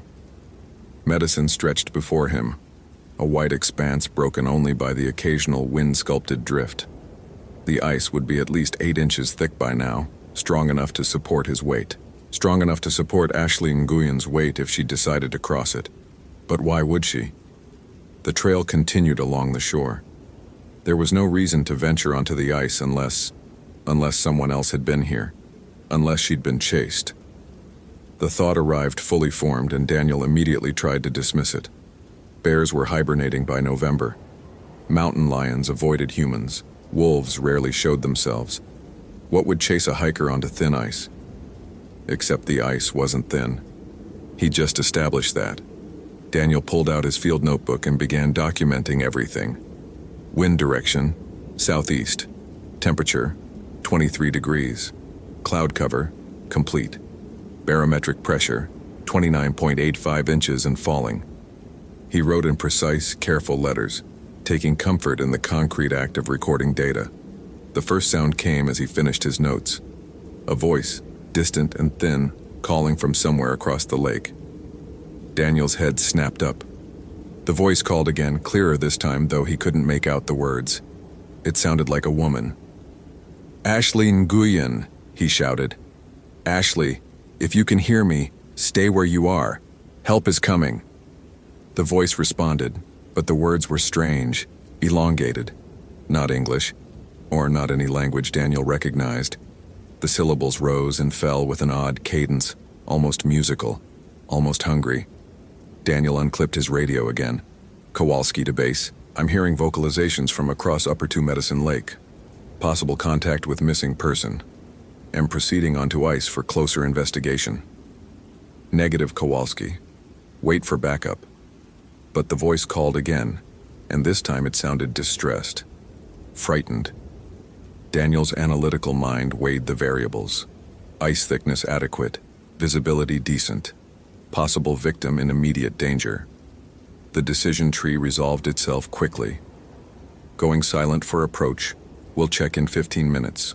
He stepped onto the ice before dispatch could respond. The surface held firm beneath his boots. Daniel moved carefully anyway, testing each step, his eyes locked on the far shore where the voice had originated. The temperature seemed to drop with each yard he traveled, his breath coming in thicker clouds. By the time he'd covered 50 yards, his face had gone numb despite his balaclava.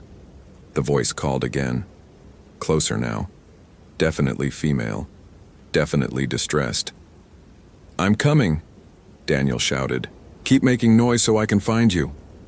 The voice obliged, but as Daniel drew nearer to the source, unease began to crawl up his spine. The voice wasn't quite right. The pitch wavered too much, oscillating between registers too quickly. And the words, he could almost understand them now, almost grasp meaning in the strange syllables. But whenever he thought he'd caught one, it slipped away like water through his fingers. He was 3/4 of the way across the lake when he saw the figure. It stood at the northwestern edge of the ice, perfectly still. Female, based on the silhouette, wearing what looked like a dark jacket. Daniel's training kicked in immediately. Assess for injuries, determine ambulatory status, provide emergency care if needed. "Ashley Nguyen," he called. The figure didn't respond, didn't move. Daniel continued forward, one hand automatically going to the first aid kit on his belt. "Ashley, I'm Ranger Daniel Kowalski with the National Park Service. You're safe now. Can you tell me if you're injured?" The figure remained motionless. As Daniel closed the distance to 30 yards, then 20, details began to resolve. The jacket wasn't a jacket. It was too dark, too shapeless, and the figure's proportions seemed wrong somehow. The limbs too long, the torso too narrow. At 10 yards, Daniel stopped. It wasn't human. His rational mind tried to categorize what he was seeing, to force it into a known taxonomy. A bear? No. Wrong shape. A moose? No. Too bipedal. His brain cycled through possibilities and rejected each one because none of them fit what stood before him. The thing was tall, easily 7 feet, with limbs that bent at too many angles. Its skin, if skin was the right word, had the color and texture of frostbitten flesh, gray-black and withered. The head was elongated, almost cervine, but the face was a grotesque parody of human features stretched over too much skull. And the eyes. The eyes glowed with a pale, cold light that had nothing to do with reflected sunlight. Daniel's hand went to his service weapon, a Glock 22 that suddenly felt inadequate. His training manual had never covered this. His 8 years of experience offered no protocol. The thing's mouth opened, revealing teeth like broken ice, and it spoke with Ashley Nguyen's voice. "Help me. Please help me. I'm so cold." Every instinct screamed at Daniel to run, but his analytical mind was still trying to process, still trying to understand. Hypothermia could cause hallucinations. Maybe he was experiencing early-stage confusion. Maybe... The thing took a step forward, and Daniel heard the ice crack beneath its weight. Not the sharp crack of ice breaking, but a low, grinding sound, like bones crushing. The surface beneath it didn't fracture. It crystallized, spreading outward in a web of razor-sharp formations. Daniel backpedaled, his boots slipping slightly on the smooth surface. "Stay where you are." It took another step. The crystallization spread further. The temperature plummeted so quickly Daniel could feel his exposed skin burning with cold. "I need help," it said in Ashley's voice. "So hungry, so cold, please." And then horribly, Daniel understood what he was looking at. He'd heard the stories, of course. Every ranger in the northern forests had. Campfire tales told by old-timers who claimed to have seen things in the deep woods. Daniel had always dismissed them as folklore, as superstition passed down by people who didn't understand wildlife behavior or weather phenomena. But now, staring at the thing that wore Ashley Nguyen's voice like a stolen coat, he realized the old-timers had been trying to warn them. Wendigo. The word surfaced from memory, dredged up from a cultural sensitivity training seminar he'd attended 3 years ago. An instructor from the Blackfeet Nation had spoken about traditional beliefs, about entities from Algonquian mythology that were never supposed to be named casually. Spirits of insatiable hunger, beings that had once been human but had crossed a terrible threshold, consuming human flesh and transforming into something that could never be satisfied, never be warm, never be anything but eternally, impossibly starving. Daniel had nodded politely during that seminar and filed the information away as interesting but irrelevant cultural context. The thing took another step toward him, and relevance crashed into Daniel with the force of an avalanche. He ran. His boots pounded against the ice as he raced back toward the southern shore. Behind him he heard that grinding, crackling sound as the thing followed. The cold intensified, stabbing through his layers of clothing, threatening to lock his joints. "Daniel Kowalski," it called in Ashley's voice. "Don't leave me. I'm so scared, so hungry." He didn't look back. Looking back would cost precious seconds. Instead, he focused on the shore, on the tree line that suddenly seemed impossibly distant. His lungs burned with each breath of frigid air. His legs pumped mechanically, driven by pure survival instinct.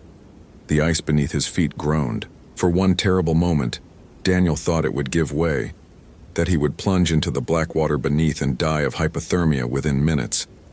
But the surface held, and then his boots hit snow and he was on solid ground, his legs pumping as he crashed through the forest. He ran for 5 minutes before his rational mind reasserted control and forced him to stop. He couldn't hear pursuit. The forest had returned to its oppressive silence. Daniel leaned against a tree, gasping, his heart hammering so hard he thought his ribs might crack. The radio on his belt crackled to life. "Kowalski, this is base. You missed your check-in. What's your status?" Daniel unclipped the radio with shaking hands. His voice came out rough, breathless. "Returning to parking lot. Negative contact with missing person. Advise all personnel to stay clear of Upper 2 Medicine Lake until further notice." "Say again?" "You're breaking up," I said. Daniel paused. What could he say? That he'd seen a monster? That Ashley Nguyen had been transformed into something from indigenous mythology? They'd pull him off duty for psychiatric evaluation. I said weather's deteriorating rapidly. Ice conditions unstable. Proceeding to rendezvous with Chen and Morrison. Copy that. They're waiting at the trailhead. Daniel started moving again, but he walked this time, his mind racing to make sense of what had happened. There had to be an explanation. Exposure to extreme cold could cause hallucinations. Maybe he'd suffered a minor stroke. Maybe there was a gas leak, carbon monoxide from some geological vent affecting his perception. Maybe he'd just seen exactly what he thought he'd seen, and all his carefully constructed understanding of how the world worked was fundamentally wrong. He emerged from the forest 20 minutes later to find Rangers Patricia Chen and Michael Morrison waiting beside their vehicle, a white Ford F-250 with the National Park Service seal on the door. Both were in their early 30s, experienced backcountry rangers Daniel had worked with for years. Patricia saw his face and immediately stepped forward. "Jesus, Dan, you look like you've seen a ghost." The word hit too close. Daniel forced his expression to neutralize, falling back on the professional mask he'd worn for nearly a decade. "Just cold. We need to expand the search grid northeast of the lake." Michael pulled out a topographic map and spread it across the truck's hood. "What did you find?" "Boot prints leading to the lake's edge. No clear indication of direction after that." Daniel pointed to the map. "We should focus here, along the northwestern shore. He hesitated. "There's unusual ice formation in that area, possible indication of recent activity." Patricia exchanged a glance with Michael. "Unusual how?" Daniel chose his words carefully. "Crystallization patterns inconsistent with ambient temperature. Could indicate someone fell through and the ice refroze rapidly." It wasn't quite a lie. The truth was simply too impossible to voice. They spent the next 3 hours conducting a grid search of the northwestern quadrant, finding nothing but undisturbed snow and silent forest. The predicted storm rolled in around 4 o'clock, heavy flakes reducing visibility to less than 50 yards. By the time they returned to headquarters, night had fallen and Daniel's hands shook so badly he could barely complete his incident report. He sat at his desk long after Chen and Morrison had left, staring at the words he'd typed on the screen. "No evidence of missing person located. Search suspended due to weather conditions. Will resume at first light." The cursor blinked accusingly. Daniel deleted the report and started over, his fingers hovering over the keys. What was he supposed to write? That Ashley Nguyen had encountered something that shouldn't exist? That she'd been transformed or consumed by an entity from indigenous mythology? He opened a new browser window and typed Wendigo into the search bar. The results were a mixture of academic anthropology papers and sensationalist paranormal websites.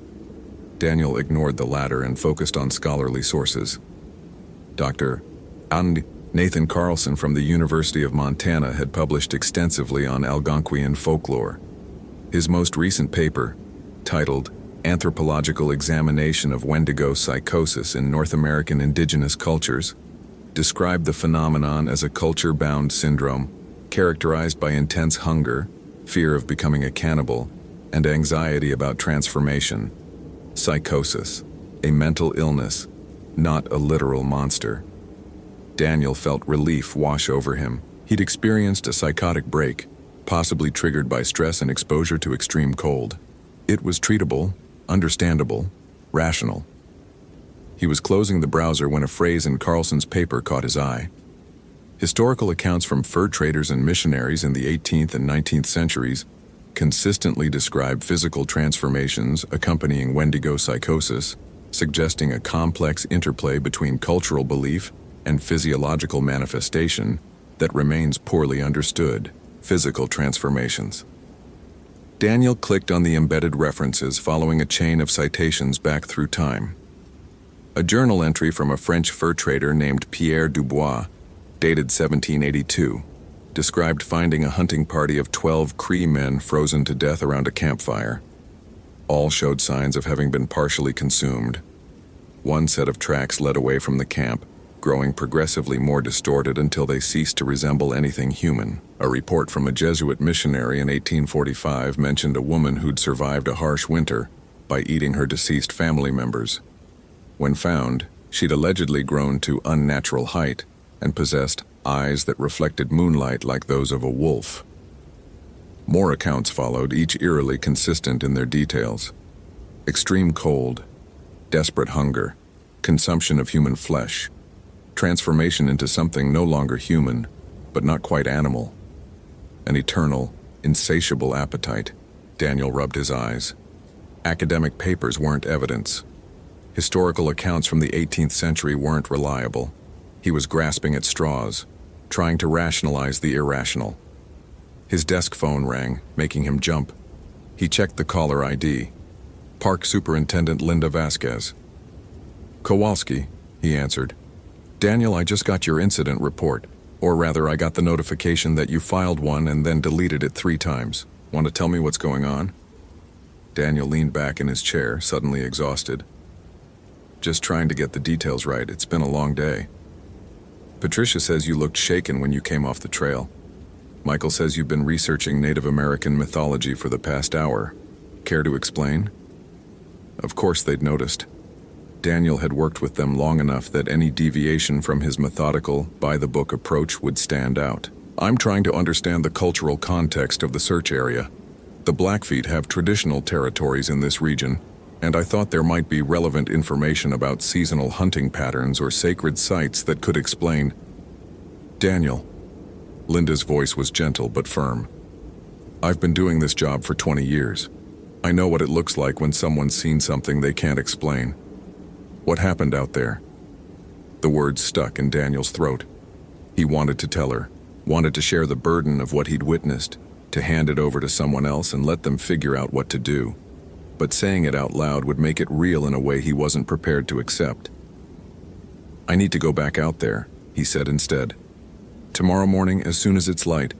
Ashley Nguyen is still missing, and every hour decreases her chances of survival." A long pause. "Okay, but you're not going alone. I'm putting together a full SAR team, 10 rangers plus tracking dogs and a helicopter if weather permits. We'll find her, Daniel." "Thank you." He hung up before Linda could ask any more questions. Daniel spent the night at his desk, unable to face the drive back to his cabin. He read everything he could find about Wendigos, about Algonquian cosmology, about the thin places where human understanding broke down and something older bled through. As dawn light began filtering through the headquarters windows, he'd filled 2 notebooks with information that his rational mind still refused to fully accept. But acceptance or not, he had to go back. Ashley Nguyen deserved that much. Her family deserved that much. The SAR team assembled at 6 o'clock, 10 rangers, including Chen and Morrison, 4 tracking dogs with their handlers, a helicopter on standby in Kalispell, waiting for weather clearance. Linda Vasquez briefed everyone on the search parameters while Daniel studied the topographic map with a growing sense of dread. "Kowalski, your lead on Team 1, Linda said. "Chen and Morrison with you. Take the southern perimeter of Upper 2 Medicine Lake and work your way counterclockwise. Team 2 takes northern perimeter. Dogs will start from the parking lot and follow whatever scent trail they can pick up." Daniel nodded, not trusting his voice. The hike back to the lake took 2 hours through fresh snow. The storm had deposited another 8 inches overnight, obscuring yesterday's tracks. The dogs ranged ahead, noses to the ground, but they seemed agitated. One of the handlers, a woman named Sarah Brennan who'd worked search and rescue for 15 years, frowned at her German shepherd's behavior. "This is weird," she said to Daniel. "Duke's got excellent cold weather performance, but he won't commit to a direction. It's like he's getting conflicting signals." They reached the lake's southern shore where Daniel had found Ashley's boot prints. The dogs immediately began whining and backing away from the ice. Duke, normally fearless, tucked his tail and refused to move forward despite Sarah's commands. "What the hell?" Sarah knelt beside her dog, checking him for injury. "Duke, what's wrong, buddy?" The other 3 dogs showed similar reactions, circling nervously and vocalizing their distress. Daniel felt his stomach drop. Animals could sense things humans couldn't. If the dogs refused to go near the lake, "We'll proceed without them," Daniel said. "Chen, Morrison, with me. Everyone else, maintain perimeter and mark any evidence you find." Patricia gave him a concerned look. "Dan, if the dogs won't track, maybe we should reconsider the approach." "Noted. Let's move." They started along the shoreline, moving in single file through the deep snow. The day was overcast but not snowing, visibility decent. Around them, the forest remained unnaturally silent. No birds, no wind, just the crunch of their boots and their own breathing. Daniel led them to the northwestern shore, where he'd seen the thing yesterday. In daylight, the area looked different, normal. Just another stretch of frozen lake bordered by evergreens. No sign of the crystallization he'd witnessed. No indication anything unusual had occurred. "This is where I saw the ice formation I mentioned," Daniel said. "We should check for any evidence beneath the snow." They spread out, probing through the powder with their trekking poles. Michael found something after 10 minutes, a patch of ice that did show unusual crystal structures just as Daniel had described. But there was something else. Dark shapes frozen beneath the surface. "Over here," Michael called. "I've got something." Daniel approached and looked down. His breath caught. Beneath 6 inches of clear ice were items of clothing. A black North Face jacket, a pair of hiking pants, a fleece underlayer. All arranged in a rough approximation of human form, as if someone had simply stepped out of their clothes and left them behind. "Get the ice saw," Daniel said quietly. It took 20 minutes to cut through the ice and retrieve the items. Patricia photographed everything in situ before they carefully bagged each piece. The jacket still had a wallet in the pocket.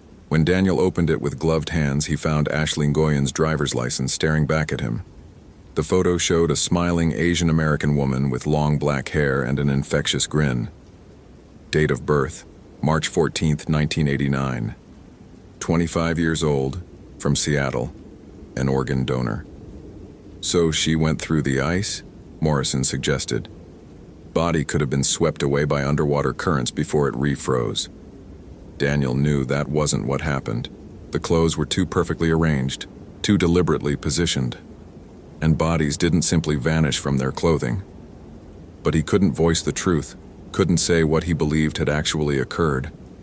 That Ashley Nguyen had encountered something terrible on this frozen lake, and what she'd become was still out there. "We need to search the surrounding forest," Daniel said. "Quarter-mile radius, full grid pattern." They spent the rest of the day combing through the woods, finding nothing but undisturbed snow and the oppressive silence that made Daniel's skin crawl. As twilight approached, Linda radioed to recall all teams. The helicopter had flown 2 passes with thermal imaging and detected no heat signatures. After 48 hours, the chances of finding Ashley Nguyen alive had dropped to nearly 0. Daniel stood at the lake's edge as the other rangers packed up equipment and began the hike back to the trailhead. The sun was setting behind Rising Wolf Mountain, painting the snow in shades of orange and purple, beautiful and serene and utterly empty of answers.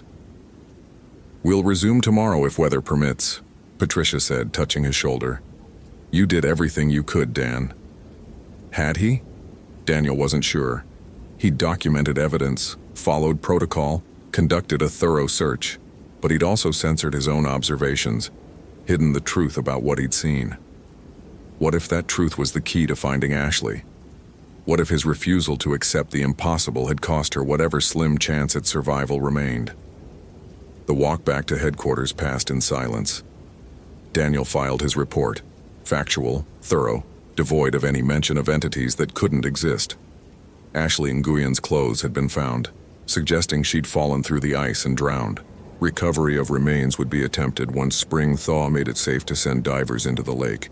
Case categorized as accidental death by hypothermia. Linda accepted the report without comment, though her eyes held questions she didn't ask. Daniel drove home to his cabin on the outskirts of West Glacier.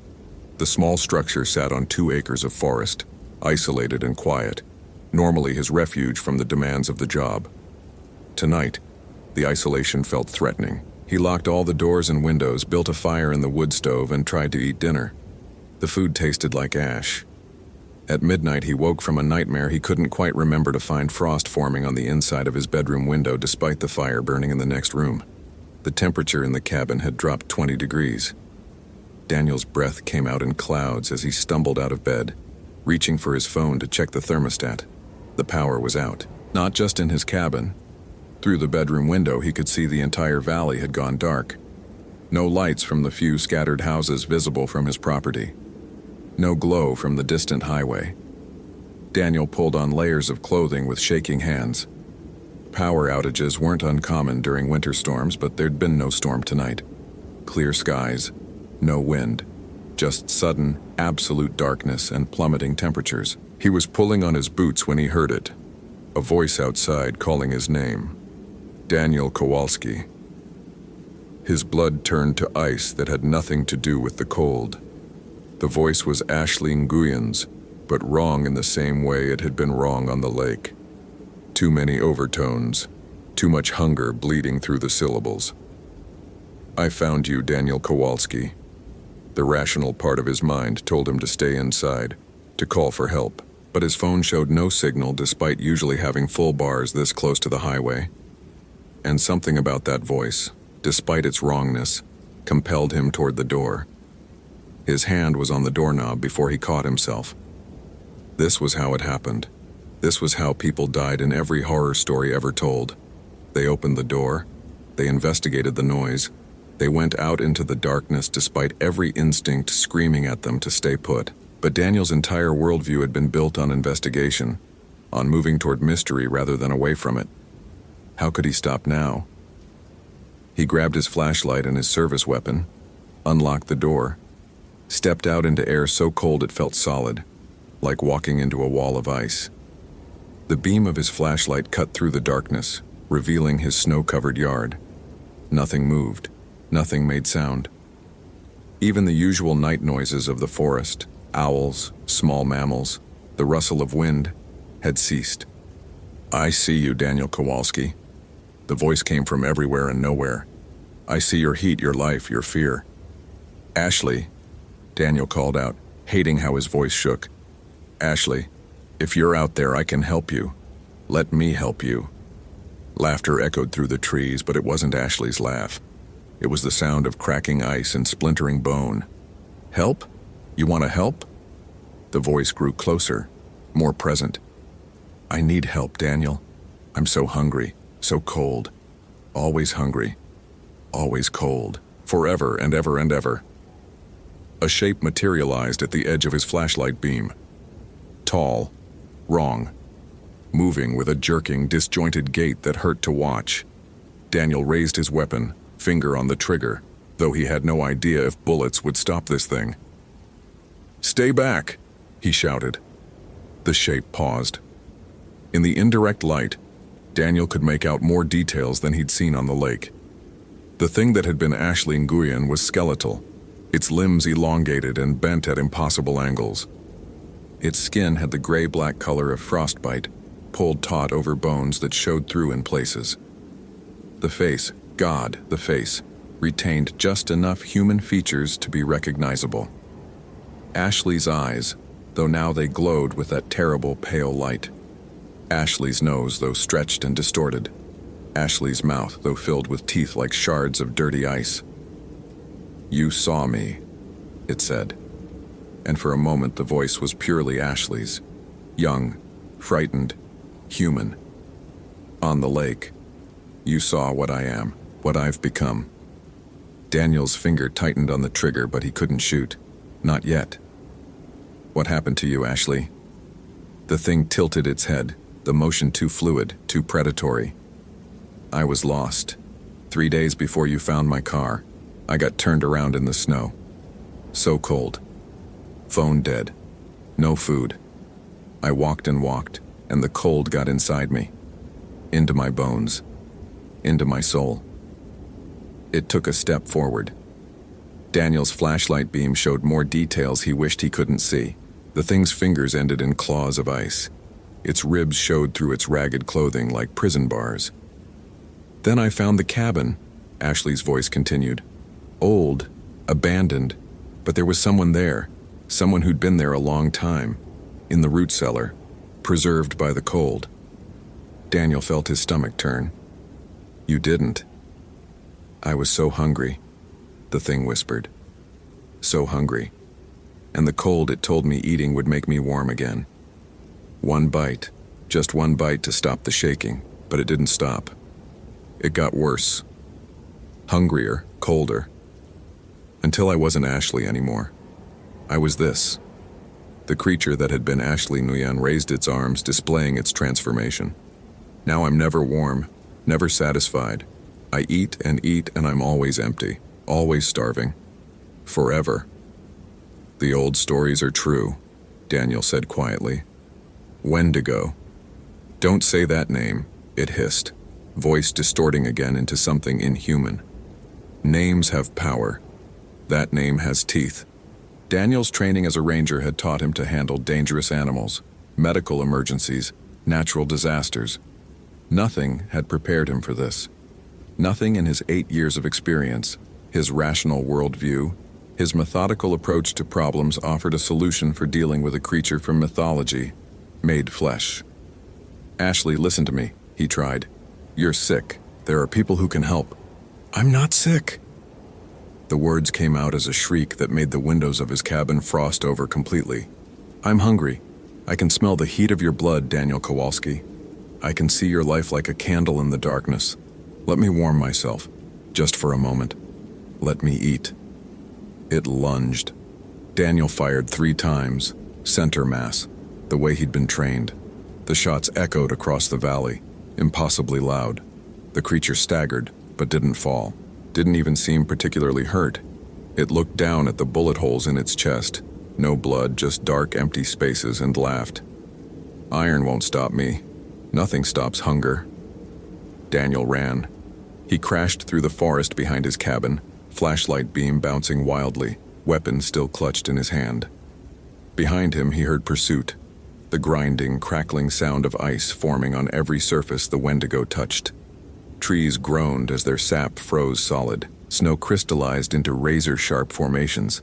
The temperature dropped so precipitously that Daniel's breath froze mid-exhalation, forming clouds of ice crystals that tinkled as they fell. His rational mind had finally broken, giving way to pure animal terror. This wasn't something that could be understood or reasoned with. It was hunger given form, cold given consciousness, death walking on 2 legs. Daniel ran for his truck, but found the engine frozen solid, ice forming across every surface. The Wendigo had been thorough. Nowhere to run, Daniel Kowalski. Ashley's voice playful now, enjoying the hunt. I can follow you forever. I never tire. Never stop. That's the gift the cold gave me. Daniel's lungs burned. His muscles screamed. He couldn't outrun this thing. Couldn't outfight it.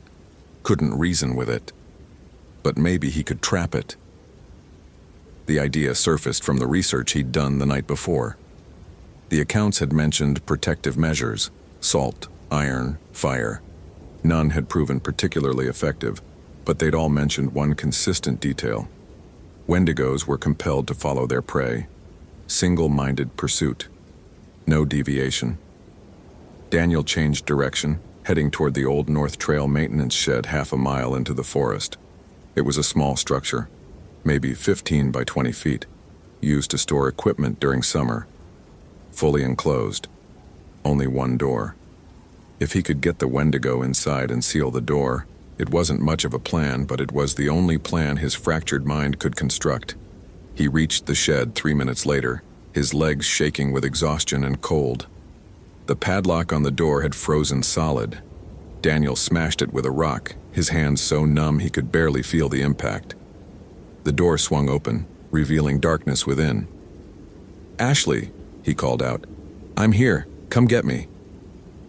The Wendigo emerged from the trees, moving faster now, hunger overriding caution. It flowed toward him with terrible grace, its mouth opening impossibly wide. Daniel waited until it was 20 feet away, then ducked inside the shed and slammed the door. The Wendigo hit the closed door with enough force to crack the frame.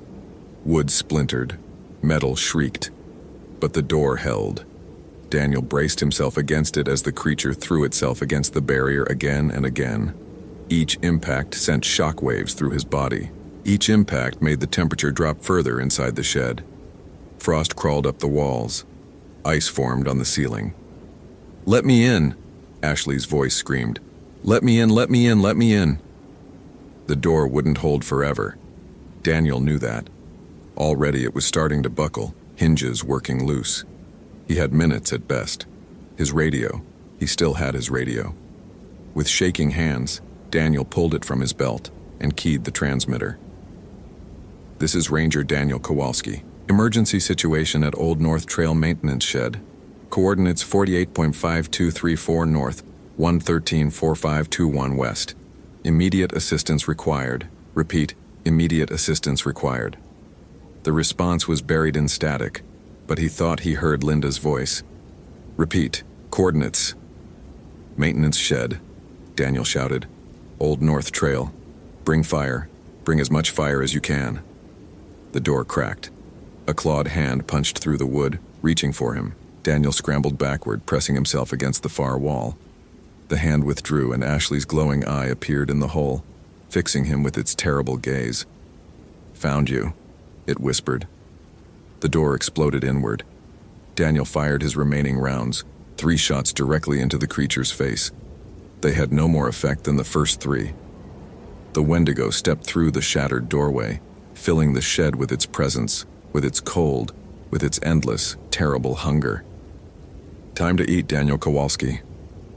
It reached for him with fingers like icicles, and then light flooded the shed from outside, headlights from multiple vehicles, voices shouting, the crack of more gunfire. The Wendigo whirled, hissing in frustration. Rangers poured into the clearing outside, flashlights and weapons at the ready. Daniel saw Linda Vasquez, saw Chen and Morrison, saw half the staff from headquarters. They must have been close, must have been searching for him after the power went out. Flares! Daniel screamed. Use your road flares! Fire! He saw understanding dawn on Linda's face. She pulled a road flare from her equipment belt, struck it, and threw it at the Wendigo. The bright red flame struck the creature's chest, and it shrieked, stumbling backward. The other rangers followed suit, a dozen flares suddenly illuminating the night, all of them striking the Wendigo from different angles. The creature that had been Ashley Nguyen writhed in the sudden heat and light, steam rising from its frozen flesh. It opened its mouth one last time, and Daniel heard Ashley's true voice beneath the monster's roar. Thank you. Then it ran, disappearing into the forest with inhuman speed, leaving behind only the smell of burning frost and the memory of those terrible glowing eyes.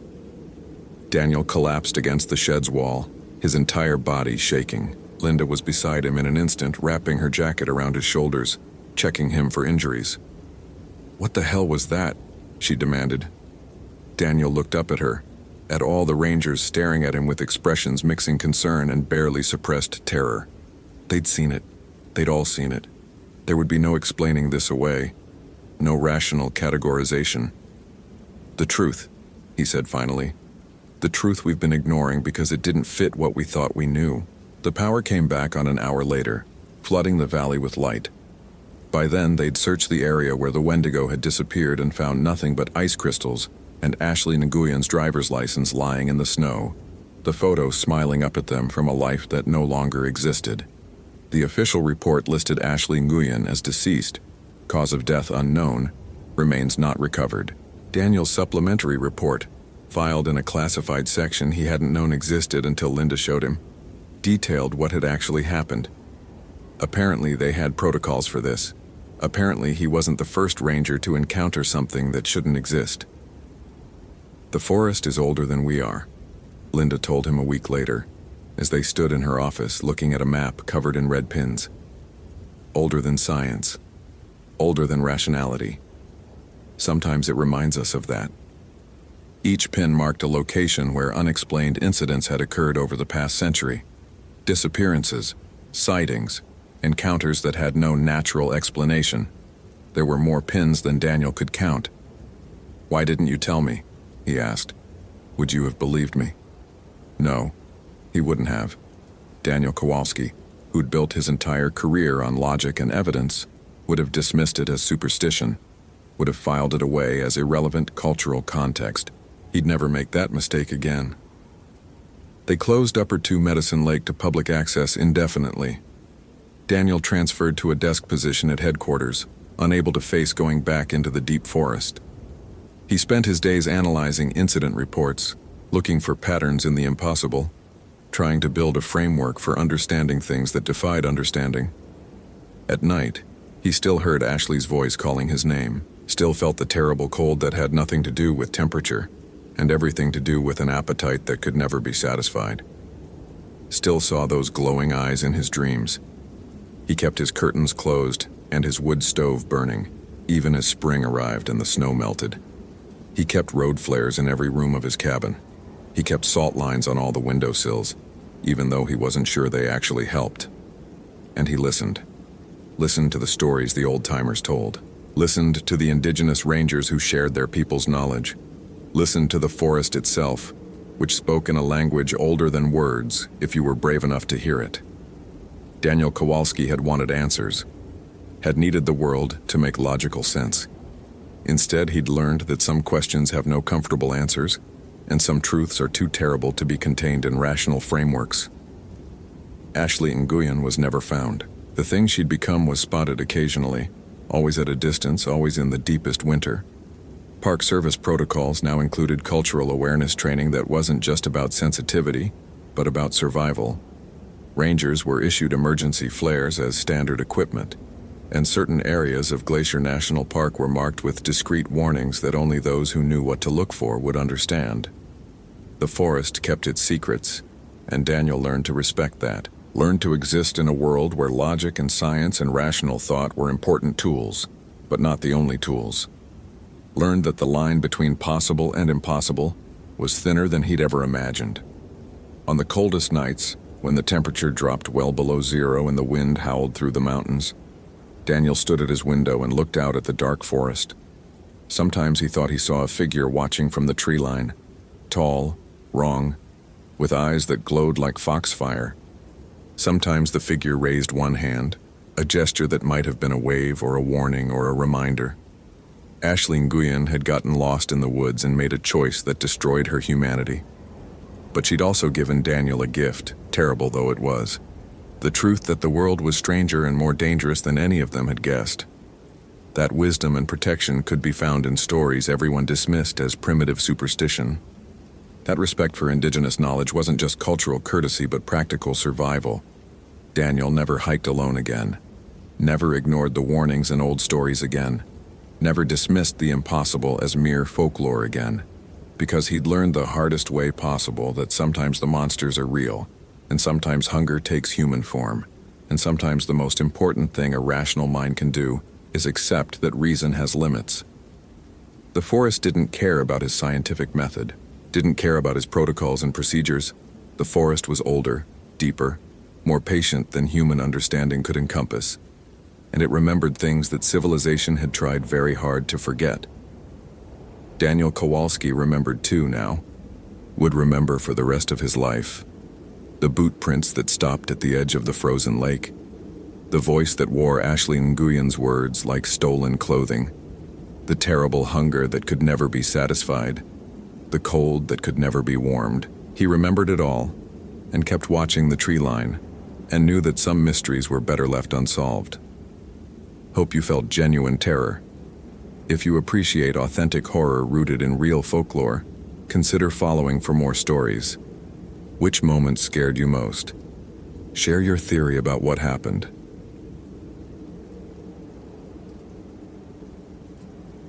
The thermometer read 72 degrees, but Daniel Kowalski's breath misted white in the air above Ashley Nguyen's abandoned campsite. He checked the device again, tapping its digital face with one gloved finger. The numbers didn't change.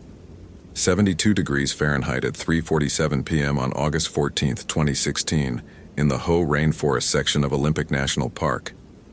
The moss-draped Sitka spruce surrounding the clearing dripped with afternoon humidity. Ferns glistened. Everything about this temperate rainforest screamed moisture and warmth. Everything except the cloud of condensation Daniel exhaled with each breath. He held his hand 6 inches above the tent's collapsed nylon. Cold radiated upward like he'd positioned his palm over an open freezer. But when he pressed the thermometer against the tent fabric, it still registered 72 degrees. Daniel Kowalski had spent 11 years as a ranger in Olympic National Park. He held a master's degree in forestry from the University of Washington. He'd taken advanced courses in wilderness survival, search and rescue protocols, and emergency medical response. His approach to every situation followed a methodical pattern: observe, measure, analyze, act. He trusted data, respected empirical evidence, and maintained detailed logs of every incident he encountered. Nothing in his training or experience explained why he could see his breath when the ambient temperature contradicted that basic fact of thermodynamics. He photographed the phenomenon with his agency-issued Nikon, though he suspected the camera wouldn't capture what his eyes perceived. The mist dissipated before he could review the image on the tiny screen. When he breathed out again, nothing visible emerged. Yet he felt the cold envelope his face like he'd opened a refrigerator door. The tent belonged to Ashley Nguyen, 26, from Portland. She'd obtained a backcountry permit for a 5-day solo trek along the Ho River Trail, starting from the ranger station at milepost 18.2. Her itinerary indicated she'd planned to camp at designated sites, check in via satellite messenger every evening, and exit the park on August 13th. Her last satellite ping had come from these coordinates at 11:47 p.m. on August 10th, 4 days ago. The message read simply, "Something's wrong with the forest." Daniel had tried to dismiss the vague statement as typical hiker paranoia. City people often reported feeling watched or uneasy in true wilderness. But Ashley Nguyen wasn't a novice. Her permit application showed extensive backcountry experience. She'd summited Rainier twice, completed the Wonderland Trail solo, and held Wilderness First Responder certification. Not someone prone to irrational fears, now standing in her abandoned camp with impossible cold seeping from her tent. Daniel felt the first thread of his rational worldview beginning to fray. He crouched beside the tent and unzipped the entrance with 2 gloved fingers. The nylon fabric felt brittle, almost frozen, though again the thermometer insisted otherwise. Inside, Ashley's sleeping bag lay twisted in the corner, her backpack spilled open, contents scattered across the tent floor. Nothing appeared stolen. Her phone sat dead in one corner, a portable battery pack beside it fully charged. Cash remained visible in her wallet's clear window.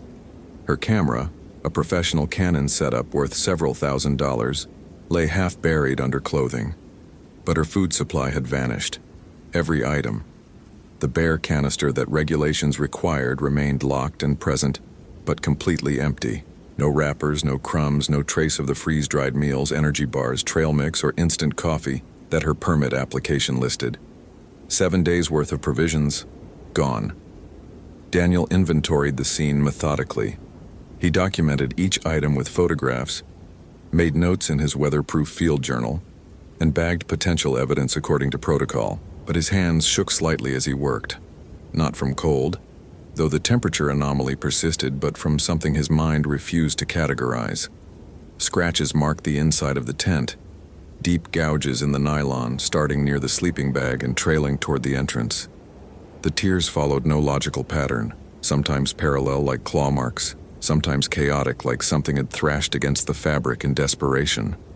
Or hunger. He found the first track 20 feet north of the campsite, pressed into soft earth near a nurse log colonized by sword ferns. A bare footprint, human-sized, with toes spread wide. Normal enough. Hikers sometimes walked barefoot around camp, but this print sank 3 inches into ground that barely compressed under Daniel's weight even with his boots and full gear, and the edges appeared crystallized, rimmed with frost that sublimated to vapor as he watched. The second track appeared 15 feet farther, then another at 20 feet. Each print grew more distorted than the last, toes elongating, the arch narrowing. By the 5th track, 30 yards from camp, the impression looked less like a foot and more like something that had been human once but was becoming something else. Daniel's phone showed no signal. Expected this deep in the rainforest. His Motorola radio crackled with static when he tried to contact the station. He logged his findings in careful clinical language, fighting the urge to describe what he really saw. Tracks that suggested transformation, a campsite radiating impossible cold, and the growing certainty that Ashley Nguyen hadn't simply wandered off or encountered a bear. The satellite messenger attached to his pack chirped. A text from Chief Ranger Morrison. Update. Daniel typed. Located Nguyen campsite at designated coordinates. Site abandoned, no sign of subject. Unusual evidence suggests continued search necessary, requesting additional personnel. He hesitated before adding, "Recommend search and rescue team with cold weather gear." Morrison's response came quickly. "Cold weather? Daniel, it's 80 degrees at station. You feeling okay?" Daniel looked at his thermometer again. 72 degrees. He exhaled and watched the vapor swirl. His scientific training warred with sensory evidence. One of them had to be wrong. "Affirmative," he typed back, proceeding with investigation.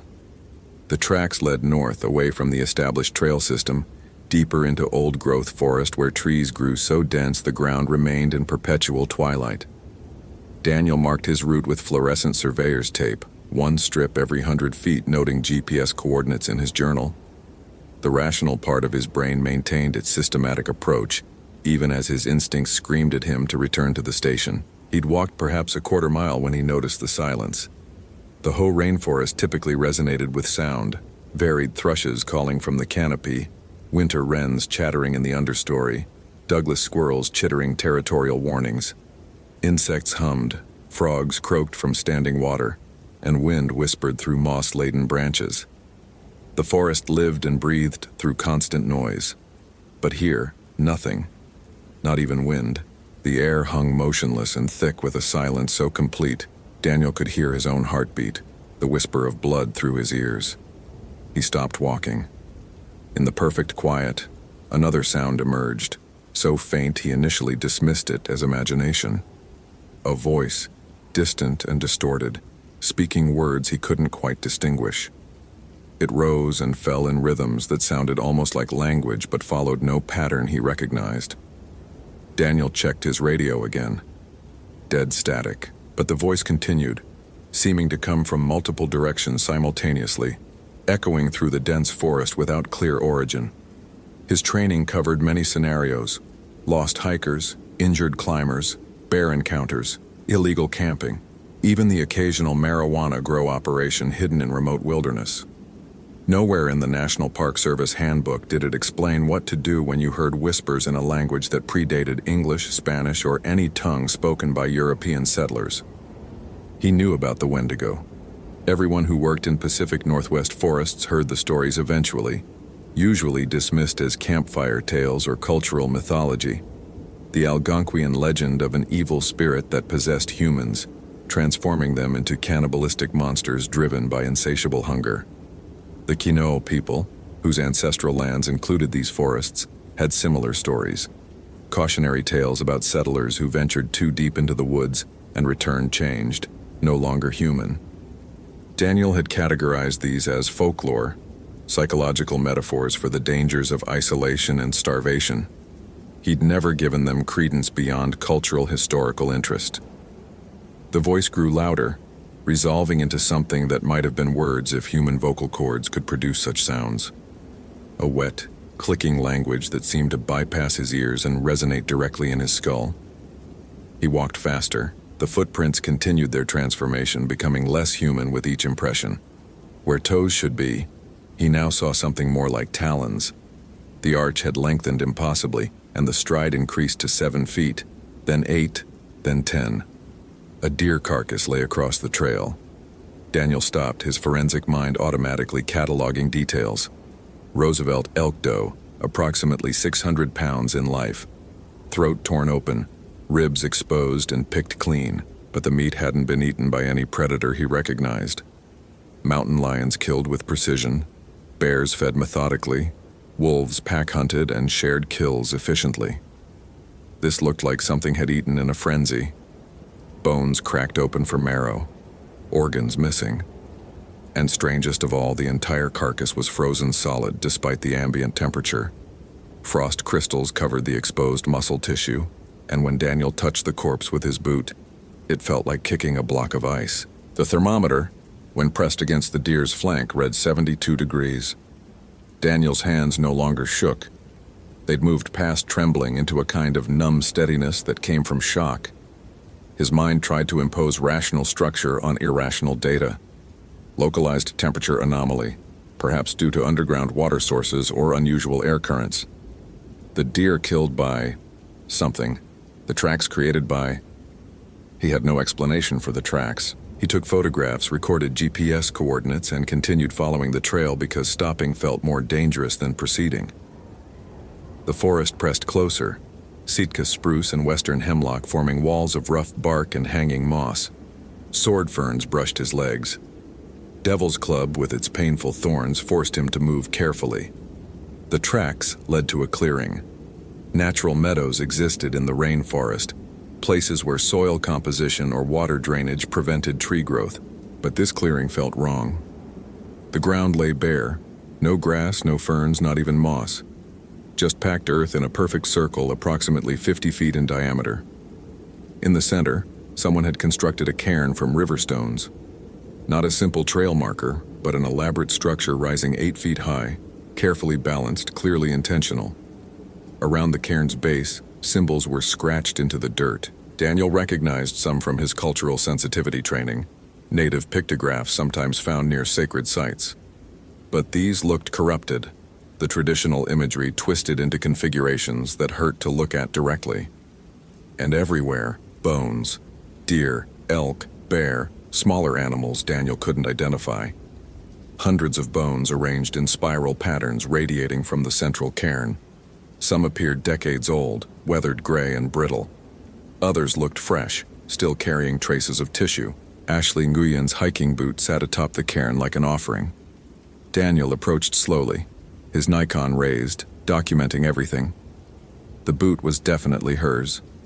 Bright red with distinctive yellow laces, matching the description from her permit application. He climbed onto the lower stones of the cairn, reaching for the boot with gloved hands. The whispers erupted into shrieks. Not human screams. These sounds came from no throat, no mouth. They vibrated through the air itself, through the ground beneath his feet, through his bones. Words in that clicking, wet language echoed from every direction. The stones beneath him trembled. Daniel grabbed the boot and jumped down, stumbling backward across the bone-littered ground. His rational mind even now sought explanations. Seismic activity, auditory hallucinations brought on by stress and isolation, some rare meteorological phenomenon. But Ashley's boot felt frozen solid in his hands, and when he opened it, he found her foot still inside. Not severed, not bloody, just ended. The flesh terminated at the ankle in a clean line, frozen mid-stride as if she'd walked straight out of her own body. Frost patterns covered the exposed tissue in delicate fractals. No bone protruded, no trauma indicated. The foot simply stopped being part of Ashley Nguyen and became something else. Daniel vomited into the ferns, his body rejecting what his mind tried to process. When he finished retching, he stood on shaking legs and forced himself to think, to analyze, to follow protocol even as protocol crumbled around him. Document, report, evacuate. He photographed the foot from multiple angles, his hands operating on autopilot while his consciousness struggled with impossible reality. The camera's LCD screen showed normal images, a boot, frost, a truncated appendage. Nothing suggested supernatural occurrence, just trauma his training hadn't prepared him to categorize. The satellite messenger chirped. Morrison again. "Daniel, you've been out of contact for 90 minutes. Status?" He typed with numb fingers. "Found evidence of Nguyen. Medical emergency. Requesting immediate helicopter extraction and county sheriff assistance. Evidence? Is she injured? Do you have visual on the subject?" How did he answer that? He looked at the frozen foot in his hands, at the bone spirals surrounding the cairn, at the impossible clearing in the heart of a thriving rainforest. Negative visual on Nguyen. Found partial remains. Situation unclear. Request immediate backup. Partial remains? Daniel, what exactly are you looking at? He couldn't type the truth. Morrison would think he'd lost his mind. Hell, Daniel suspected he might have lost his mind. But the foot remained solid and frozen in his hands. Undeniable evidence that reality had rules he'd never been taught. Unable to explain via text, sending coordinates. Do not approach without cold weather gear and medical support. Cold weather gear? Daniel, seriously, are you experiencing heat exhaustion, dehydration? You're talking nonsense. The whispers returned, now clearly forming words. He couldn't understand the language, but meaning penetrated his consciousness anyway. Ancient and hungry, patient and eternal. The clearing suddenly felt less empty. Shadows moved wrong among the trees, independent of light source. The frost spreading across Ashley's severed foot began creeping up his gloves. Daniel dropped the boot and ran. He ran blindly at first, crashing through Devil's Club and Salal, his rational mind abandoned in favor of pure survival instinct. But training reasserted itself gradually. He checked his compass, oriented himself, found the surveyor's tape marking his back trail. His breath came in ragged gasps, and yes, he could see it misting despite the thermometer's continued insistence that the temperature remained comfortable. Something moved parallel to him through the forest, tall, impossibly tall, flowing between trees with liquid grace. When he glimpsed it in his peripheral vision, his mind refused to assemble the visual information into coherent imagery. Too many joints, limbs bending wrong, height that suggested someone walking on stilts except it moved naturally, hungrily. The Wendigo.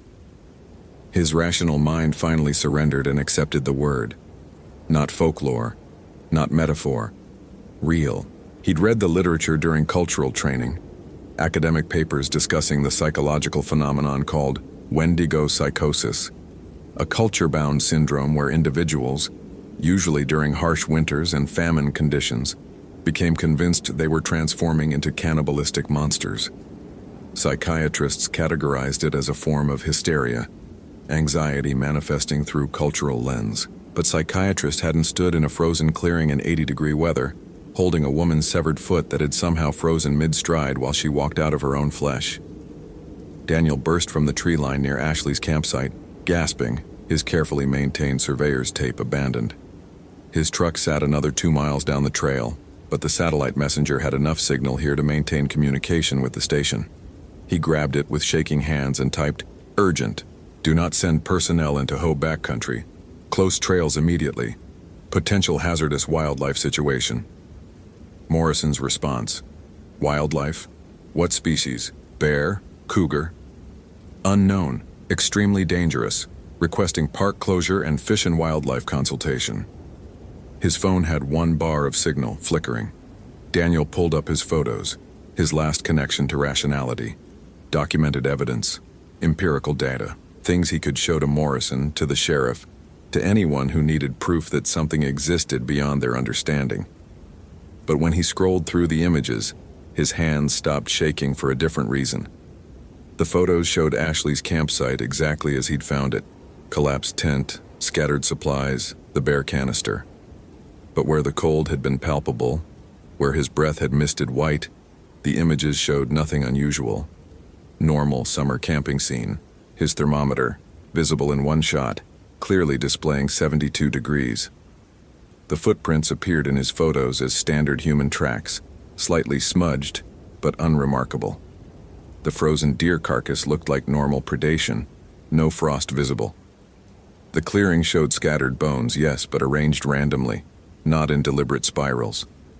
The cairn appeared as a simple rock pile, and Ashley's boot sat on top without frost, without her frozen foot inside, just an empty hiking boot. Daniel scrolled faster, desperately seeking the impossible evidence his eyes had witnessed. But the camera showed only rational imagery, explicable phenomena, nothing that couldn't be dismissed as natural occurrences in a wilderness setting. Either the camera was wrong or his senses were wrong, or something in that clearing had the power to edit reality itself, showing different truths to different observers. The satellite messenger chirped. "Morrison. Daniel, I'm sending Jackson and Torres to your location. They'll meet you at the campsite in 2 hours. Wait there. And drink some water. You sound heat affected." "No, keep them out." "Morrison, I am giving you a direct report that conditions are unsafe for personnel." "Based on what?" "Your photos show a standard missing person scene. I need you to explain clearly what you're experiencing." How could he explain when the evidence contradicted his senses? His scientific training demanded empirical proof, but empirical proof now served as a weapon against truth. The camera showed lies. The thermometer showed lies. Or Daniel Kowalski was experiencing a complete psychological break. He heard the whispers again, distant but approaching. That wet, clicking language that conveyed hunger. Not simple appetite, but an existential emptiness that could never be filled. An endless consumption that transformed everything it touched. Ashley Nguyen had felt it. That's what "something's wrong with the forest" meant. She'd perceived the wrongness before it consumed her, before she walked out of her own body in her desperate attempt to escape something that couldn't be escaped. Daniel made a decision. He grabbed his pack, ensured his GPS unit was tracking, and began walking quickly toward the trailhead. Not running. Running suggested panic, and panic would get him killed. He maintained a ranger's purposeful stride, checking his back trail every 50 yards, marking his progress. The forest remained silent around him. No birds, no insects, just the whispers growing gradually louder, resolving into something that might have been Ashley's voice if her vocal cords had frozen and shattered into icicles. Hungry, the whispers said. So hungry. Always hungry. He didn't look back. Didn't acknowledge the voice. Kept walking. His training manual had covered psychological responses to extreme stress. Auditory hallucinations ranked common, especially in isolation. The mind created companionship, even hostile companionship, to combat the evolutionary terror of being alone. He was experiencing an acute stress response, perfectly normal, explainable, except he could smell it now. Rotting meat and ice, an impossible combination. The scent of a walk-in freezer filled with weeks-old carry-on. They said I was starving, Ashley's broken voice continued. But I wasn't starving. I was becoming, growing, transcending. Daniel's pace increased despite his conscious decision to remain calm. The trailhead lay a mile ahead, his truck another half-mile beyond that. Civilization existed. Help existed. Rationality existed outside this green nightmare of moss and ancient trees. Something crashed through the forest to his left. Branches snapped. A tree, 100-foot Sitka spruce, groaned and toppled, falling with thunderous impact across the trail ahead. No wind had pushed it. No disease weakened its base. It simply fell, blocking his path as if the forest itself conspired to trap him. Daniel veered right, abandoning the trail, pushing through dense undergrowth. His radio crackled. "El? Dan? Hear me? Sishin?" "Morrison," he shouted into the radio. "I'm en route to parking area, approximately 30 minutes out. Do not send anyone after me. Repeat, do not send personnel into the forest." Aching. "P. Daniel, you're coherent. Extraction." The radio died completely. His satellite messenger showed full battery but no signal. His phone indicated 3 bars but wouldn't connect when he tried dialing. All his technology, all his empirical measuring devices, failed simultaneously. The whispers coalesced behind him, no longer distant, close, intimate, breathing down his neck with frost-rhymed words. "I found the truth," Ashley's voice said. "They warned us, the old stories. But stories are just psychology, right? Just metaphors, until you're walking through the forest and realize you've been hungry your whole life. Hungry for meaning, hungry for purpose, hungry for something real in a world of measuring and analyzing and pretending we understand." Daniel spun around, his hand instinctively moving to the bear spray on his belt. Nothing stood behind him, just trees, ferns, hanging moss. "I walked out of my body," the voice continued, now from his right, step by step, leaving the flesh behind because flesh is just meat and I'm so much more than meat now, so much hungrier. A shape resolved between the trees, tall, so tall, with limbs that bent wrong and skin pulled tight over bones that suggested human origin but had transformed into something other. Eyes, he tried not to look at the eyes but they caught him anyway, reflected no light but seemed to absorb it, black holes in a too long face. Ashley Nguyen wore hiking clothes in tatters, hanging from a body that had stretched and twisted like taffy pulled by invisible hands. Her jaw unhinged too wide, revealing teeth that had grown and sharpened into predatory instruments. Frost covered her exposed skin, and with each breath did she still breathe. Ice crystals dispersed into the air. She smiled. The expression looked obscene on that distorted face. You measure everything, Daniel Kowalski. I saw your notes, your careful observations, your scientific method. She took a step closer. Her feet, those elongated, talon-tipped feet he'd tracked, left frozen impressions in the soil. But you can't measure this, can't catalog it, can't reduce it to data points and GPS coordinates. Daniel's bear spray would do nothing against whatever Ashley had become. His training offered no protocol for confronting a transformation that shouldn't exist. But his mind, even in terror, grasped at one thread of rationality. The Wendigo is a curse, he said, his voice somehow steady. Algonquian tradition says it possesses those who commit cannibalism during famine. But you had food. Your bear canister was full when you started. There was no famine. Ashley's laugh cracked like breaking ice. Famine isn't about food. It's about emptiness. Do you know how empty modern life is? How hungry we all walk around, consuming and consuming, trying to fill the void? I came to this forest to find peace. Silence. Meaning. She moved closer. Daniel backed away, maintaining distance. And I found it, she continued. Or it found me. The old thing living in the deep forest, hungry since before humans named it. It showed me the truth. We're all starving. We just don't admit it. But I admitted it. I embraced the hunger.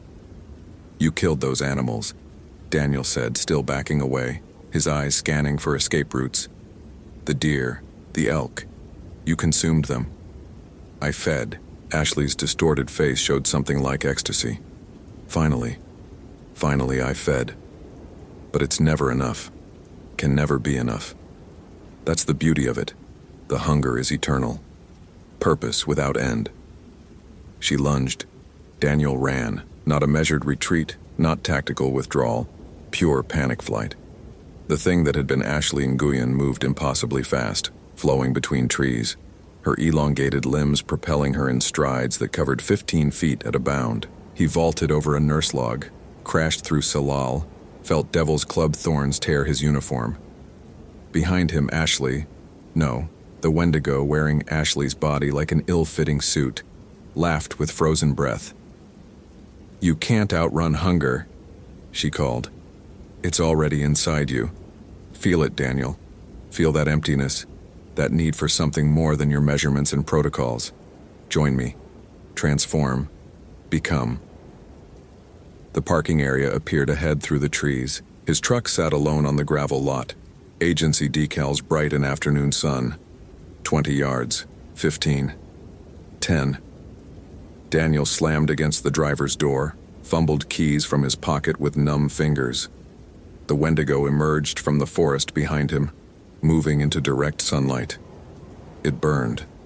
Not with fire, but with a kind of unraveling, as if exposure to bright light revealed the impossibility of its existence. Ashley's transformed body flickered momentarily, showing her original form, a young woman in hiking clothes, confused and terrified, before snapping back to the elongated monster.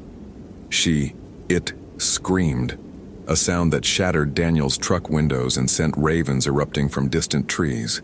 Then it retreated into shadow, dissolving back into the forest perpetual twilight.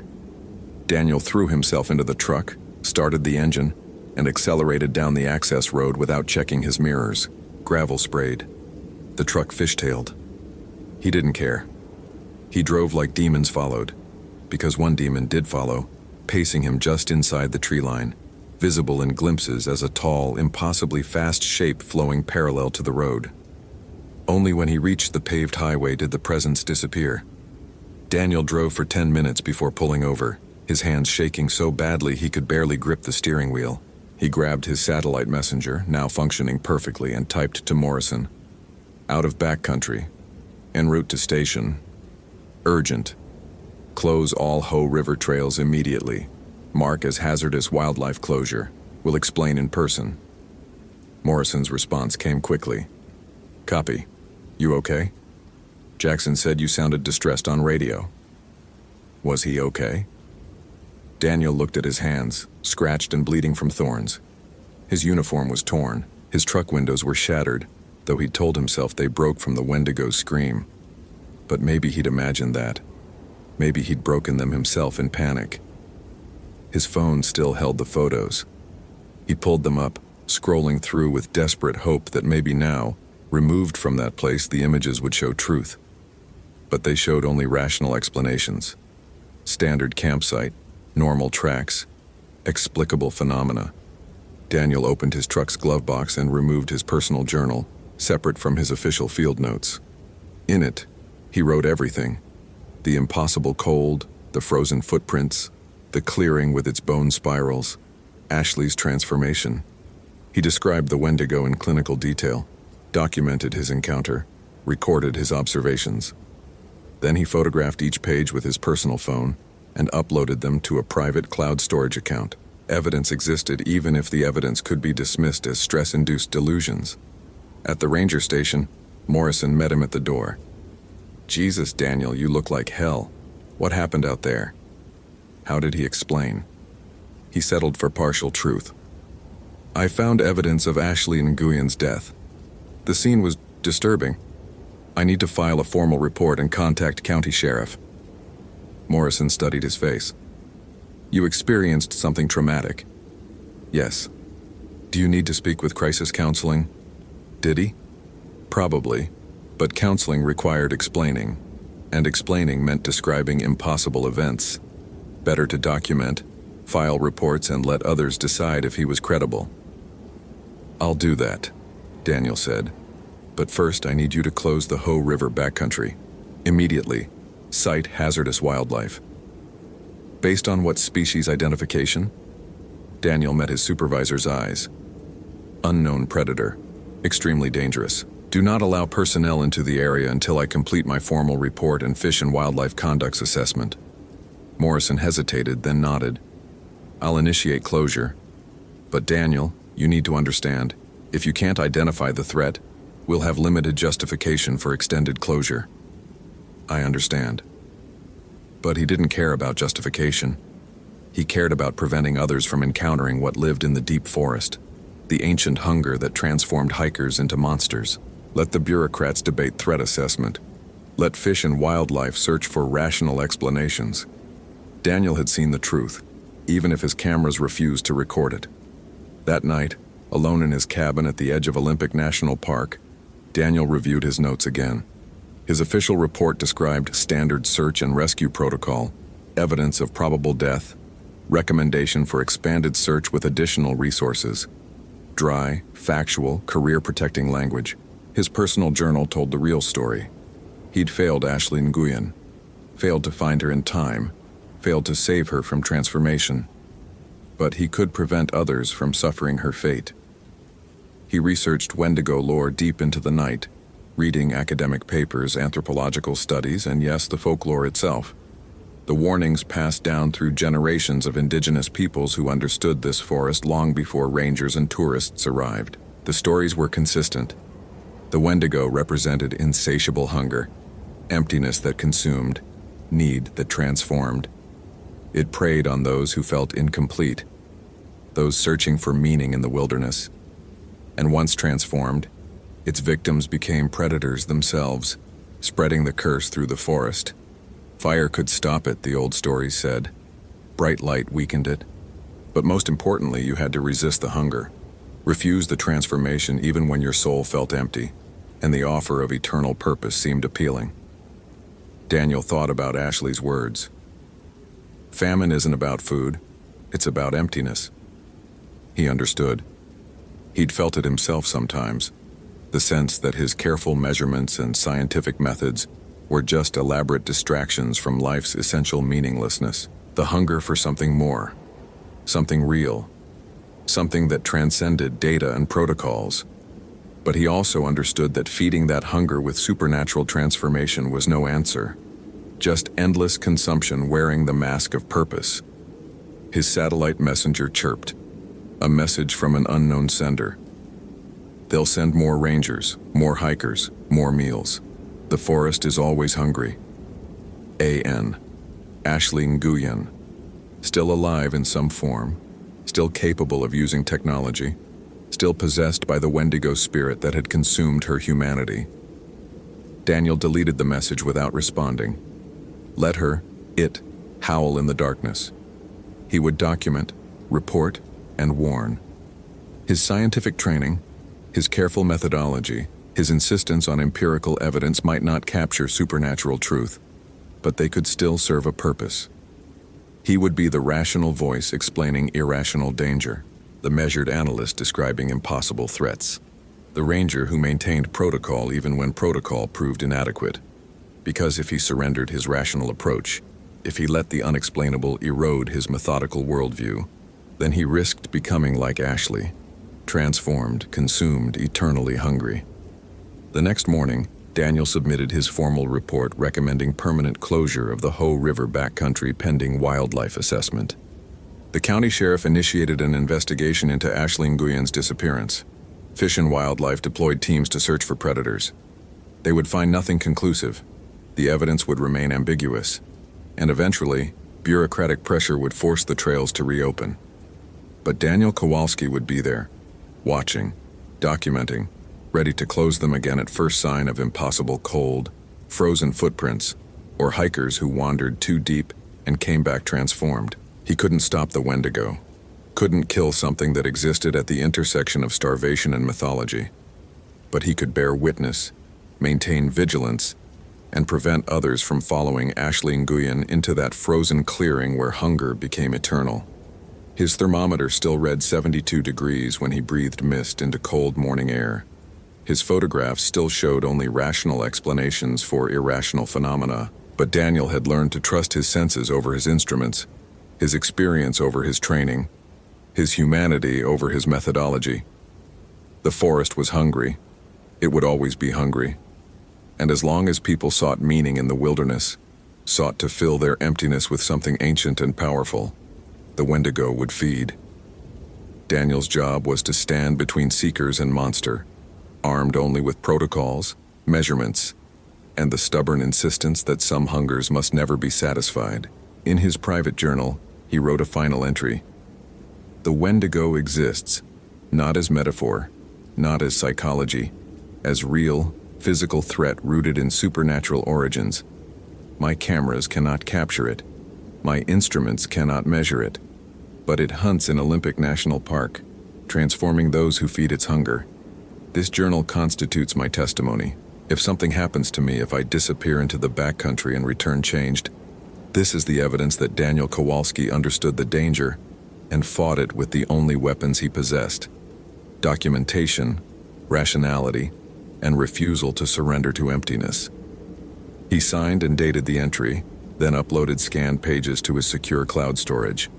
The forest whispered outside his cabin window, a sound like wind through moss-draped trees, or like Ashley Nguyen's frozen voice calling from the depths, eternally hungry, eternally searching for others to join her transformation. Daniel closed his journal and checked his gear for tomorrow's patrol. The trails were closing, the investigation continued, and somewhere in the old-growth forest something ancient waited with patience born from centuries of feeding. But not today. Today Daniel Kowalski would maintain his watch, armed with thermometers that lied and cameras that showed false truths, standing guard over a rational world that refused to believe in hungry ghosts. The Wendigo could wait. Daniel had reports to file. Hope you felt genuine terror. If you appreciate authentic horror rooted in real folklore, consider following for more stories. Which moment scared you most? Share your theory about what happened.